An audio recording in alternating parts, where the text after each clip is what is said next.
ਦੀ ਤਹਿ ਤੱਕ ਪਹੁੰਚਦਾ। ਹਰ ਇੱਕ ਖਬਰ ਪਿੱਛੇ ਚੱਲਦੀ ਅਸਲ ਕਹਾਣੀ ਦਾ ਸੱਚ ਸਾਹਮਣੇ ਲੈ ਕੇ ਆਉਂਦਾ।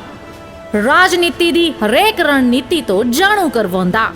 ਸਿਸਟਮ ਵਿੱਚ ਪਸਰੇ ਭ੍ਰਿਸ਼ਟਾਚਾਰ ਨੂੰ ਉਜਾਗਰ ਕਰਦਾ। ਧਨ ਕੁਬੇਰਾਂ, ਗੈਰ ਸਮਾਜੀ ਤੱਤਾਂ, ਪ੍ਰਸ਼ਾਸਨਿਕ ਅਧਿਕਾਰੀਆਂ ਅਤੇ ਸਿਆਸਤਦਾਨਾਂ ਦੇ ਗੱਠਜੋੜ ਦਾ ਪਰਦਾਫਾਸ਼ ਕਰਦਾ। ਤੱਥਾਂ ਸਹਿਤ ਸਹੀ ਅਤੇ ਸਟੀਕ ਵਿਸ਼ਲੇਸ਼ਣ ਪੇਸ਼ ਕਰਦਾ।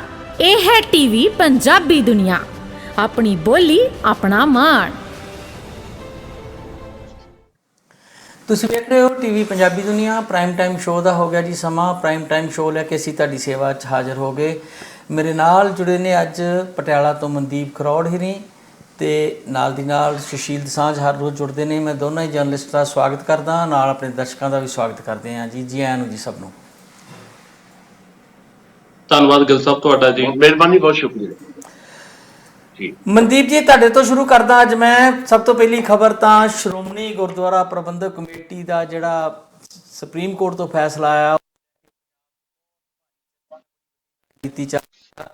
ਇਹ ਫੈਸਲਾ ਕੋਰਟ ਦਾ ਫੈਸਲਾ ਆ ਤੇ ਇਹਨੂੰ ਤੁਸੀਂ ਕਿਸ ਤਰ੍ਹਾਂ ਵੇਖ ਰਹੇ ਹੋ? ਕੀ ਸੱਚਮੁੱਚ ਹੀ ਸੁਖਬੀਰ ਬਾਦਲ ਦੇ ਕਹਿਣ ਵਾਂਗੂ ਪੰਥ ਨੂੰ ਵੰਡ ਦਿੱਤਾ ਗਿਆ ਜਾਂ ਗੋਲਕ ਵੰਡੀ ਗਈ ਆ, ਜਾਂ ਇਹਦੇ ਪਿੱਛੇ ਕੀ ਹੋਰ ਕੌਣ ਲੋਕ ਦੋਸ਼ੀ ਹੋ ਸਕਦੇ ਆ ਜਿਨ੍ਹਾਂ ਦੀ ਵਜ੍ਹਾ ਕਰਕੇ ਇਹ ਸਾਰਾ ਕੁਝ ਦਿਨ ਅਸੀਂ ਦੇਖ ਰਹੇ ਹਾਂ? ਗਿਲ ਸਾਹਿਬ, ਇਸ ਨੂੰ ਸਾਡੇ ਸਿਆਸੀ ਤੌਰ ਤੇ ਜਾਂ ਮੀਡੀਆ ਤੌਰ ਕਈ ਪੱਖਾਂ ਤੋਂ ਆਪਾਂ ਨੂੰ ਦੇਖ ਸਕਦੇ ਆ ਜੀ। ਪਰ ਜੇਕਰ ਆਪਾਂ ਐਜ਼ ਅ ਕੋਰਟ ਦੀ ਕਾਰਵਾਈ ਦੇਖੀਏ ਜੀ, ਉਹਨਾਂ ਨੇ ਜਿਹੜਾ ਆਪਾਂ 1966 ਦਾ ਪੁਨਰਗਠਨ ਐਕਟ ਸੀ ਉਹਦੇ ਮੁਤਾਬਕ ਆਪਣੀ ਸ਼੍ਰੋਮਣੀ ਕਮੇਟੀ ਵੱਲੋਂ ਸੁਪਰੀਮ ਕੋਰਟ ਦੇ ਵਿੱਚ ਆਪਣੀ ਤਰਕ ਰੱਖੀ ਗਈ ਸੀ ਕਿ ਜਿਹੜੇ ਵੀ ਗੁਰਦੁਆਰੇ ਦੇ ਪ੍ਰਬੰਧ ਨੇ ਉਹ ਕੇਂਦਰ ਸਰਕਾਰ ਉਸ ਤੇ ਕੋਈ ਫੈਸਲਾ ਲੈ ਸਕਦੀ ਹੈ, ਨਾ ਕਿ ਰਾਜ ਸਰਕਾਰ। ਪਰ ਜਦੋਂ ਸੁਪਰੀਮ ਕੋਰਟ ਨੇ ਆਪਣਾ ਪੱਖ ਪੂਰਿਆ ਵੀ ਕੇਂਦਰ ਆਪਣਾ ਪੱਖ ਪੂਰਿਆ ਵੀ ਜਿਹੜਾ ਗੁਰਦੁਆਰਾ ਐਕਟ ਆ ਉਹਦੇ ਮੁਤਾਬਕ ਹੀ ਹਰਿਆਣਾ ਜਿਹੜੀ ਗੁਰਦੁਆਰਾ ਪ੍ਰਬੰਧਕ ਕਮੇਟੀ ਆ ਉਹਨੂੰ ਬਰਕਰਾਰ ਰੱਖਿਆ। ਤੇ ਉਸ ਕਰਕੇ ਲੋਕਾਂ ਦੇ ਵਿੱਚ ਹਰਿਆਣਾ ਦੇ ਲੋਕੀ ਨੇ ਉਹ ਚਾਹੁੰਦੇ ਨੇ ਵੀ ਸਾਡੀ ਗੁਰਦੁਆਰਾ ਕਮੇਟੀ ਅਲੱਗ ਹੋਵੇ, ਕੋਈ ਸੂਬਾ ਅਲੱਗ ਆ। ਪਰ ਜੇਕਰ ਆਪਾਂ ਦਿੱਲੀ ਗੁਰਦੁਆਰਾ ਕਮੇਟੀ ਦੇਖੀਏ ਜਾਂ ਹੋਰ ਸੂਬਿਆਂ ਦੇ ਵਿੱਚ ਦੇਖੀਏ, ਉਹ ਚੀਜ਼ਾਂ ਅਲੱਗ ਨੇ। ਮੈਨੂੰ ਲੱਗਦਾ ਵੀ ਹਰ ਇੱਕ ਦੀ ਅਲੱਗ ਕਮੇਟੀ ਹੋਣ ਦਾ ਕੋਈ ਜ਼ਿਆਦਾ ਫਰਕ ਨਹੀਂ ਪੈਣਾ, ਉਹ ਹੋਣਾ ਵੀ ਚਾਹੀਦਾ। ਪਰ ਹੁਣ ਤੁਹਾਨੂੰ ਪਤਾ ਅੱਜ ਇੱਕ ਤਾਜ਼ੀ ਖਬਰ ਆਈ ਆ ਵੀ ਸਿਰਸਾ ਦੇ ਵਿੱਚ ਇੱਕ ਗੁਰਦੁਆਰਾ ਸਾਹਿਬ ਸੀ ਜਿਨ੍ਹਾਂ ਦਾ ਪ੍ਰਬੰਧਕੀ ਢਾਂਚਾ ਸ਼੍ਰੋਮਣੀ ਗੁਰਦੁਆਰਾ ਕਮੇਟੀ ਪੰਜਾਬ ਕੋਲ ਸੀ, ਪਰ ਉਸਦਾ ਹੁਣ ਕਬਜ਼ਾ ਹਰਿਆਣਾ ਸ਼੍ਰੋਮਣੀ ਕਮੇਟੀ ਨੇ ਲੈ ਲਿਆ ਜੀ। ਜਿਸ ਕਰਕੇ ਉਹ ਧਾਮੀ ਜੀ ਦਾ ਇੱਕ ਬਿਆਨ ਵੀ ਆਇਆ ਵੀ ਇਹ ਇੱਕ ਧੱਕਾ ਹੋ ਰਿਹਾ ਸਾਡੇ ਨਾਲ, ਵੀ ਅਸੀਂ ਸੁਪਰੀਮ ਕੋਰਟ ਦੇ ਵਿੱਚ ਨਜ਼ਰਸਾਨੀ ਮਾਰਾਂਗੇ। ਪਰ ਮੇਰੇ ਖਿਆਲ ਦੇ ਵਿੱਚ ਜਦੋਂ ਸਾਰਾ ਸਿਸਟਮ ਅਲੱਗ ਆ, ਜੇ ਪਰ ਗੁਰਦੁਆਰਾ ਪ੍ਰਬੰਧਕ ਕਮੇਟੀ ਅਲੱਗ ਹੋਊਗੀ ਤਾਂ ਉਹਦਾ ਕੋਈ ਜ਼ਿਆਦਾ ਫਰਕ ਮੈਨੂੰ ਨਹੀਂ ਲੱਗ ਰਿਹਾ ਜੀ। ਗਿਲ ਸਾਹਿਬ, ਦਸਾਂਝ ਸਾਹਿਬ, ਕਿੱਥੇ ਤੇ ਸ਼੍ਰੋਮਣੀ ਅਕਾਲੀ ਦਲ ਸਿੱਖ ਗੁਰਦੁਆਰਾ ਮਤਲਬ ਕੇਂਦਰ ਲੈਵਲ ਤੇ ਇੱਕ ਸਿੱਖ ਗੁਰਦੁਆਰਾ ਪ੍ਰਬੰਧਕੀ ਬੋਰਡ ਬਣਾਉਣਾ ਚਾਹੁੰਦਾ ਸੀ, ਇੱਕ ਸਿੱਖ ਗੁਰਦੁਆਰਾ ਐਕਟ ਬਣਾਉਣਾ ਚਾਹੁੰਦਾ ਸੀ ਜਿਹਦੇ ਤਹਿਤ ਤਮਾਮ ਸਾਰੇ ਭਾਰਤ ਦੇ ਗੁਰਦੁਆਰਾ ਸਾਹਿਬ ਤੇ ਸ਼੍ਰੋਮਣੀ ਕਮੇਟੀ ਦਾ ਕੰਟਰੋਲ ਦੀ ਮੰਗ ਸੀਗੀ। ਤੇ ਸਾਨੂੰ ਯਾਦ ਹੈ ਧਰਮਯੁੱਧ ਮੋਰਚੇ ਦੀਆਂ ਮੰਗਾਂ 'ਚੋਂ ਮੁੱਖ ਮੰਗ ਇਹ ਹੁੰਦੀ ਸੀ। ਹੌਲੀ ਹੌਲੀ ਅਕਾਲੀ ਦਲ ਖੁਦ ਤੋਂ ਪਿੱਛੇ ਹਟਿਆ ਤੇ ਚਾਪਲੂਸੀ ਦਾ ਜਿਹੜਾ ਵਿਧਾਨ ਲੰਬਾ ਸਮਾਂ ਚੱਲਦਾ ਰਿਹਾ, ਵੱਖ-ਵੱਖ ਸਰਕਾਰਾਂ ਆਈਆਂ ਤੇ ਇਹਨਾਂ ਨੇ ਸ਼੍ਰੋਮਣੀ ਕਮੇਟੀ ਤੇ ਕਬਜ਼ਾ ਬਣਾਈ ਰੱਖਣ ਲਈ ਖੁਦ ਉਹਦੀਆਂ ਇਲੈਕਸ਼ਨਾਂ ਅੱਗੇ ਪਿੱਛੇ ਕਰਦੇ ਰਹੇ। ਕਦੀ ਵੀ ਇਲੈਕਸ਼ਨ ਫੇਅਰ ਢੰਗ ਨਾਲ ਹੋਈ ਨਹੀਂ। ਜਿਹੜੀਆਂ ਬਹੁਤ ਸਾਰੀਆਂ ਉਹ 'ਚ ਸੋਧਾਂ ਹੋਣ ਵਾਲੀਆਂ ਨੇ, ਬਹੁਤ ਸਾਰੇ ਜਿਹੜੇ ਸਹਿਜਧਾਰੀ ਸਿੱਖ ਨੇ ਉਹ ਕੋਰਟਾਂ 'ਚ ਲੜਾਈਆਂ ਲੜਦੇ ਰਹੇ ਕਿ ਸਾਨੂੰ ਵੋਟ ਦਾ ਅਧਿਕਾਰ ਹੋਣਾ ਚਾਹੀਦਾ ਆ। ਪਰ ਸ਼੍ਰੋਮਣੀ ਕਮੇਟੀ ਨੇ ਆਪਣਾ ਜਿਹੜਾ ਉਹਦੇ ਤੋਂ ਗਲਬਾ ਛੱਡਣ ਲਈ ਸ਼੍ਰੋਮਣੀ ਕਮੇਟੀ ਤੋਂ ਅਕਾਲੀ ਦਲ ਨੇ ਇਹ ਸਾਰੀਆਂ ਚੀਜ਼ਾਂ ਨੂੰ ਦਰਕਨਾਰ ਕੀਤਾ, ਜਿਹਦੇ ਕਰਕੇ ਅਸੀਂ ਅੱਜ ਸਿੱਟੇ ਭੁਗਤ ਰਹੇ ਹਾਂ। ਤੁਸੀਂ ਕੀ ਸਮਝਦੇ ਹੋ ਕਿ ਇਹਦੇ ਨਾਲ ਕਿੰਨਾ ਕੁ ਜਿਹੜਾ ਨੁਕਸਾਨ ਆ ਕੋਈ ਸਿੱਖ ਪੰਥ ਦਾ ਜਾਂ ਸਿੱਖ ਸੰਗਤ ਦਾ ਹੋਇਆ? ਜਿੱਦਾਂ ਕਹਿ ਰਹੇ ਨੇ ਬਾਦਲ ਸਾਹਿਬ ਕਿ ਸਿੱਖ ਪੰਥ ਨੂੰ ਵੰਡ ਦਿੱਤਾ ਗਿਆ, ਇਸ ਤਰ੍ਹਾਂ ਦੀ ਵੰਡਣ ਵਾਲੀ ਕੋਈ ਗੱਲ ਹੈ? ਤੇ ਫਿਰ ਅੱਗੇ ਹੋਰ ਬਹੁਤ ਸਾਰੇ ਸਵਾਲ ਨੇ ਇੱਥੋਂ ਨਿਕਲਦੇ, ਆਪਾਂ ਉਹ ਵੀ ਸਾਂਝੇ ਕਰਾਂਗੇ। ਦੇਖੋ, ਜਿੱਥੋਂ ਤੱਕ ਪੰਥ ਦਾ ਮਾਮਲਾ ਹੈ ਤੇ ਪੰਥ ਦੀ ਵਿਆਖਿਆ ਹੀ ਨਹੀਂ ਹੈ ਕਿਸੇ ਦੇ ਕੋਲ। ਸਿੱਖ ਪੰਥ ਜਿਹੜਾ ਕੀ ਆ, ਕਿ ਸਿੱਖ ਪੰਥ ਸਰਦਾਰ ਪ੍ਰਕਾਸ਼ ਸਿੰਘ ਬਾਦਲ ਜਾਂ ਉਹਨਾਂ ਦਾ ਪਰਿਵਾਰ ਹੈ ਜਾਂ ਉਹਨਾਂ ਦੇ ਅਧੀਨ ਜਿਹੜੀ ਸ਼੍ਰੋਮਣੀ ਗੁਰਦੁਆਰਾ ਪ੍ਰਬੰਧਕ ਕਮੇਟੀ ਉਹੀ ਹੈ। ਮਸਲਾ ਜਿਹੜਾ ਤੁਸੀਂ ਸ਼ੁਰੂ ਦੇ ਵਿੱਚ ਗੱਲ ਕਹੀ ਹੈ ਅਸਲ 'ਚ ਗੋਲਕ ਦਾ ਹੈ। ਦੇਖੋ, ਗੱਲ ਇਹ ਆ ਵੀ ਇਹ ਤਾਂ ਸ਼੍ਰੋਮਣੀ ਗੁਰਦੁਆਰਾ ਪ੍ਰਬੰਧਕ ਕਮੇਟੀ ਦੇ ਰਾਹੀਂ ਇਹ ਤਾਂ ਪਾਕਿਸਤਾਨ ਦੇ ਜਿਹੜੇ ਗੁਰੂ ਘਰ ਆ ਉਹਨਾਂ ਦਾ ਪ੍ਰਬੰਧ ਵੀ ਆਪਣੇ ਅਧੀਨ ਕਰਨਾ ਚਾਹੁੰਦੇ ਆ। ਇਹ ਪੋਸੀਬਿਲਿਟੀ ਨਹੀਂ ਹੁੰਦੀ ਨਾ। ਜੇ ਦਿੱਲੀ ਗੁਰਦੁਆਰਾ ਪ੍ਰਬੰਧਕੀ ਵੱਖਰੀ ਹੈ ਤੇ ਉਹਦੇ ਤੇ ਹੁਣ ਹੌਲੀ ਹੌਲੀ ਜਿਹੜਾ ਆ ਉਹ ਭਾਰਤੀ ਜਨਤਾ ਪਾਰਟੀ ਦਾ ਕਬਜ਼ਾ ਹੋ ਗਿਆ ਇਹਨਾਂ ਦੀਆਂ ਗਲਤੀਆਂ ਕਰਕੇ। ਤੇ ਲਾਜ਼ਮੀ ਹੈ ਕਿ ਵੱਖ-ਵੱਖ ਸੂਬਿਆਂ ਦੇ ਵਿੱਚ ਜਿਹੜੀ ਸੰਗਤ ਹੈ ਉਹਨਾਂ ਦਾ ਜਿਹੜਾ ਚੜਾਵਾ ਆ, ਉਹ ਚੜਾਵੇ ਦਾ ਬਹੁਤਾ ਰੌਲਾ ਆ, ਕਿਉਂਕਿ ਚੜਾਵੇ ਦੇ ਉੱਤੇ ਅਧਿਕਾਰ ਜਿਹੜਾ ਹੈ ਸ਼੍ਰੋਮਣੀ ਗੁਰਦੁਆਰਾ ਪ੍ਰਬੰਧਕ ਕਮੇਟੀ ਵੱਲੋਂ ਇਹ ਚਾਹੁੰਦੇ ਆ। ਇਹ ਤਾਂ ਉਦਾਂ ਦੀ ਗੱਲ ਹੈ ਜੇ ਆਪਾਂ ਥੋੜੀ ਜਿਹੀ ਹੋਰ ਗੱਲ ਕਰਨੀ ਹੋਵੇ ਵੀ ਕੇਂਦਰ ਸਰਕਾਰ ਜਿਹੜੀ ਆ ਉਹ GST ਦੇ ਰਾਹੀਂ ਸੂਬਿਆਂ ਤੋਂ ਜਿਹੜਾ ਵਾਹਵਾ ਪੈਸਾ ਇਕੱਠਾ ਕਰਕੇ ਲੈ ਜਾਂਦੀ ਹੈ ਤੇ ਮੁੜ ਕੇ ਸੂਬਿਆਂ ਨੂੰ ਹਿੱਸਾ ਹੁੱਸਾ ਦਿੰਦੀ ਕੋਈ ਨਹੀਂ। ਹਰਿਆਣੇ ਤੋਂ ਪੈਸਾ ਬੂਆ ਇਕੱਠਾ ਕਰਕੇ ਲੈ ਆਉਂਦੇ ਆ ਤੇ ਉੱਥੇ ਦੀਆਂ ਜਿਹੜੀਆਂ ਲੋੜਾਂ ਉਹ ਕਿਹਦੇ ਪੂਰੀਆਂ ਕਰਦੇ। ਸੋ ਦੂਜੀ ਗੱਲ ਹੈ ਪੋਲੀਟੀਕਲੀ ਵੀ ਹੈ, ਜਦੋਂ ਸ਼੍ਰੋਮਣੀ ਗੁਰਦੁਆਰਾ ਪ੍ਰਬੰਧਕ ਕਮੇਟੀ ਦਾ ਮਾਮਲਾ ਆਉਂਦਾ, ਜਦੋਂ ਇਹਦੇ ਚ ਭਾਰਤੀ ਜਨਤਾ ਪਾਰਟੀ ਨਾਲ ਰਿਸ਼ਤਿਆਂ ਦੇ ਵਿੱਚ ਤਲਖੀ ਆਉਂਦੀ ਹੈ, ਉਸ ਤੋਂ ਬਾਅਦ ਐਟੀਟਿਊਡ ਵੀ ਜਿਹੜੇ ਬਦਲਦੇ ਚਲੇ ਜਾਂਦੇ ਆ। ਸੋ ਇਸ ਕਰਕੇ ਜਿੱਦਾਂ ਉਹ ਐਟੀਟਿਊਡ ਬਦਲਿਆ ਦਿੱਲੀ ਦੇ ਵਿੱਚ, ਜਿਸ ਤਰੀਕੇ ਨਾਲ ਆਊਟ ਆਫ ਵੇ ਜਾ ਕੇ ਵੀ ਉਹਨਾਂ ਨੇ ਕਬਜ਼ਾ ਕਰ ਲਿਆ ਦਿੱਲੀ ਗੁਰਦੁਆਰਾ ਪ੍ਰਬੰਧਕ ਕਮੇਟੀ ਦੇ ਉੱਤੇ, ਇਹਨਾਂ ਵਾਸਤੇ ਬੜੀ ਨਮੋਸ਼ੀ ਵਾਲੀ ਸਥਿਤੀ ਬਣੀ ਰਹੀ। ਤੇ ਹੁਣ ਹਰਿਆਣਾ ਵੀ ਖੁੱਸ ਗਿਆ ਹੱਥੋਂ, ਤੇ ਆਉਣ ਵਾਲੇ ਸਮੇਂ ਦੇ ਵਿੱਚ ਚੰਡੀਗੜ੍ਹ ਤੇ ਹਿਮਾਚਲ ਦਾ ਮਾਮਲਾ ਵੀ ਉੱਠਣ ਵਾਲਾ ਹੈ। ਇੱਥੋਂ ਦੀ ਸੰਗਤ ਵੀ ਉੱਠ ਕੇ ਕਹੇਗੀ ਵੀ ਸਾਡਾ ਜਿਹੜਾ ਗੁਰਦੁਆਰਾ ਪ੍ਰਬੰਧ ਹੈ ਉਹ ਸਾਡੇ ਕੋਲ ਰਵੇ। ਜਿਹੜੀ ਸ਼੍ਰੋਮਣੀ ਗੁਰਦੁਆਰਾ ਪ੍ਰਬੰਧਕ ਕਮੇਟੀ ਹੈ ਅਸਲ ਦੇ ਵਿੱਚ ਉਹਦੇ ਪ੍ਰਬੰਧ ਦਾ ਮਤਲਬ ਹੈ ਅਸਲ ਦੇ ਵਿੱਚ ਬਾਦਲਾਂ ਦਾ ਪ੍ਰਬੰਧ। ਜੇ ਸ਼੍ਰੋਮਣੀ ਗੁਰਦੁਆਰਾ ਪ੍ਰਬੰਧਕ ਕਮੇਟੀ ਇੰਡੀਪੈਂਡੈਂਟਲੀ ਕੰਮ ਕਰਦੀ ਹੋਵੇ, ਧਰਮ ਦੇ ਪ੍ਰਚਾਰ ਦਾ ਪ੍ਰਸਾਰ ਦਾ ਜਾਂ ਉਹਦੇ ਨਾਲ ਜੁੜੇ ਜਿਹੜੇ ਵਿਦਿਅਕ ਅਦਾਰੇ ਆ ਜਾਂ ਜਿਹੜੀ ਹਸਪਿਟੈਲਿਟੀ ਹੈ, ਉਹ ਸਾਰਾ ਇਹ ਕੰਮ ਜਿਹੜਾ ਸੁਚਾਰੂ ਢੰਗ ਦੇ ਨਾਲ ਸੁਤੰਤਰ ਤੌਰ ਤੇ ਸ਼੍ਰੋਮਣੀ ਗੁਰਦੁਆਰਾ ਪ੍ਰਬੰਧਕ ਕਮੇਟੀ ਕਰਦੀ ਹੋਵੇ ਤੇ ਇਹ ਸਵਾਲ ਵੀ ਸ਼ਾਇਦ ਨਾ ਉੱਠਦੇ, ਕਿਉਂਕਿ ਉਹ ਸੁਤੰਤਰ ਤੌਰ ਤੇ ਕੀਤਾ ਨਹੀਂ ਗਿਆ ਤੇ ਉਲਟਾ ਇਹ ਹੈ ਕਿ ਉਹਨੂੰ ਆਪਣੀ ਜੇਬ 'ਚ ਪਾ ਲਿਆ ਗਿਆ। ਸ਼੍ਰੋਮਣੀ ਗੁਰਦੁਆਰਾ ਪ੍ਰਬੰਧਕ ਕਮੇਟੀ ਇੱਕ ਜੇਬੀ ਸੰਸਥਾ ਬਣ ਚੁੱਕੀ ਹੈ, ਜੇਬੀ ਅਦਾਰਾ ਬਣ ਚੁੱਕੀ ਹੈ। ਇਸ ਕਰਕੇ ਵੱਖ-ਵੱਖ ਸੂਬਿਆਂ ਦੇ ਵਿੱਚ ਵੀ ਇਹ ਸਵਾਲ ਉੱਠਣੇ ਸੀ ਤੇ ਫਿਰ ਅਦਾਲਤਾਂ ਦੇ ਵਿੱਚ ਵੀ ਇਹ ਮਾਮਲੇ ਜਾਣੇ ਸੀ। ਸੋ ਸੁਪਰੀਮ ਕੋਰਟ ਦਾ ਜਿਹੜਾ ਫੈਸਲਾ ਆ ਉਹਦੇ ਨਾਲ ਮੈਨੂੰ ਲੱਗਦਾ ਹੈ ਕਿ ਸਗੋਂ ਪੰਥ ਨੂੰ ਤੋੜਨ ਵਾਲੀ ਗੱਲ ਨਹੀਂ, ਮੈਨੂੰ ਲੱਗਦਾ ਹੈ ਕਿ ਵੱਖ-ਵੱਖ ਸੂਬਿਆਂ ਦੇ ਵਿੱਚ ਵੱਖ-ਵੱਖ ਸੂਬਿਆਂ ਦੇ ਨਾਲ ਜਿਹੜੇ ਟਕਰਾਅ ਦੀ ਸਥਿਤੀ ਬਣਦੀ ਸੀ ਉਹ ਸਗੋਂ ਰੁਕੇਗੀ ਤੇ ਹਰ ਸੂਬੇ ਦੀ ਸਿੱਖ ਸੰਗਤ ਜਿਹੜੀ ਆਪਣੀ ਮਰਜ਼ੀ ਦੇ ਨਾਲ ਉੱਥੋਂ ਦੀ ਪ੍ਰਬੰਧਕ ਕਮੇਟੀ ਦੇ ਅਧੀਨ ਕੰਮ ਕਰਦਿਆਂ ਹੋਇਆਂ ਜ਼ਿਆਦਾ ਬਿਹਤਰ ਧਰਮ ਦੇ ਪ੍ਰਚਾਰ ਪ੍ਰਸਾਰ ਵਾਸਤੇ ਤੇ ਜਿਹੜੇ ਹੋਰ ਜ਼ਿੰਮੇਵਾਰੀਆਂ ਉਹਨਾਂ ਨੂੰ ਉਹ ਨਿਭਾ ਸਕਣਗੇ। ਸੋ ਤਕਲੀਫ ਮੈਨੂੰ ਲੱਗਦਾ ਇਸ ਗੱਲ ਦੀ ਹੈ ਕਿ ਗੋਲਕ ਵੰਡੀ ਗਈ। ਜੀ ਦਸਾਲ ਸਾਹਿਬ, ਚੰਡੀਗੜ੍ਹ ਦੇ ਵਿੱਚ ਵੀ ਕੋਈ ਇਤਿਹਾਸਕ ਗੁਰਦੁਆਰਾ, ਵੈਸੇ ਸ਼੍ਰੋਮਣੀ ਗੁਰਦੁਆਰਾ ਪ੍ਰਬੰਧਕ ਕਮੇਟੀ ਸਿਰਫ ਉਹਨਾਂ ਗੁਰਦੁਆਰਾ ਸਾਹਿਬ ਦੀ ਦੇਖਭਾਲ ਲਈ ਜ਼ਿੰਮੇਵਾਰ ਆ ਜਿਹੜੇ ਸਾਡੇ ਗੁਰੂ ਸਾਹਿਬਾਂ ਨਾਲ ਸੰਬੰਧਿਤ ਨੇ ਤੇ ਇਤਿਹਾਸਕ ਨੇ। ਮੈਨੂੰ ਲੱਗਦਾ ਨਹੀਂ ਕਿ ਚੰਡੀਗੜ੍ਹ ਦੇ ਵਿੱਚ ਵੀ ਕੋਈ ਇਸ ਤਰ੍ਹਾਂ ਦਾ ਗੁਰਦੁਆਰਾ ਹੋਵੇ। ਹਾਂ, ਇੱਕ ਜਿੱਥੇ ਇਹਨਾਂ ਨੇ ਆਪਣੇ ਆਫਿਸ ਵਗੈਰਾ ਬਣਾਏ ਉਹ ਜ਼ਰੂਰ ਸ਼੍ਰੋਮਣੀ ਕਮੇਟੀ ਦੇ ਅੰਡਰ ਹੈ ਗੁਰਦੁਆਰਾ ਸਾਹਿਬ, ਕਿਹੜੇ ਸੈਕਟਰ 'ਚ 7 'ਚ ਜਾਂ ਕਿਸੇ ਦੇ ਵਿੱਚ, ਕਲਗੀਧਰ ਨਿਵਾਸ ਵਗੈਰਾ ਜਿਹਨੂੰ ਕਹਿੰਦੇ ਆਪਾਂ।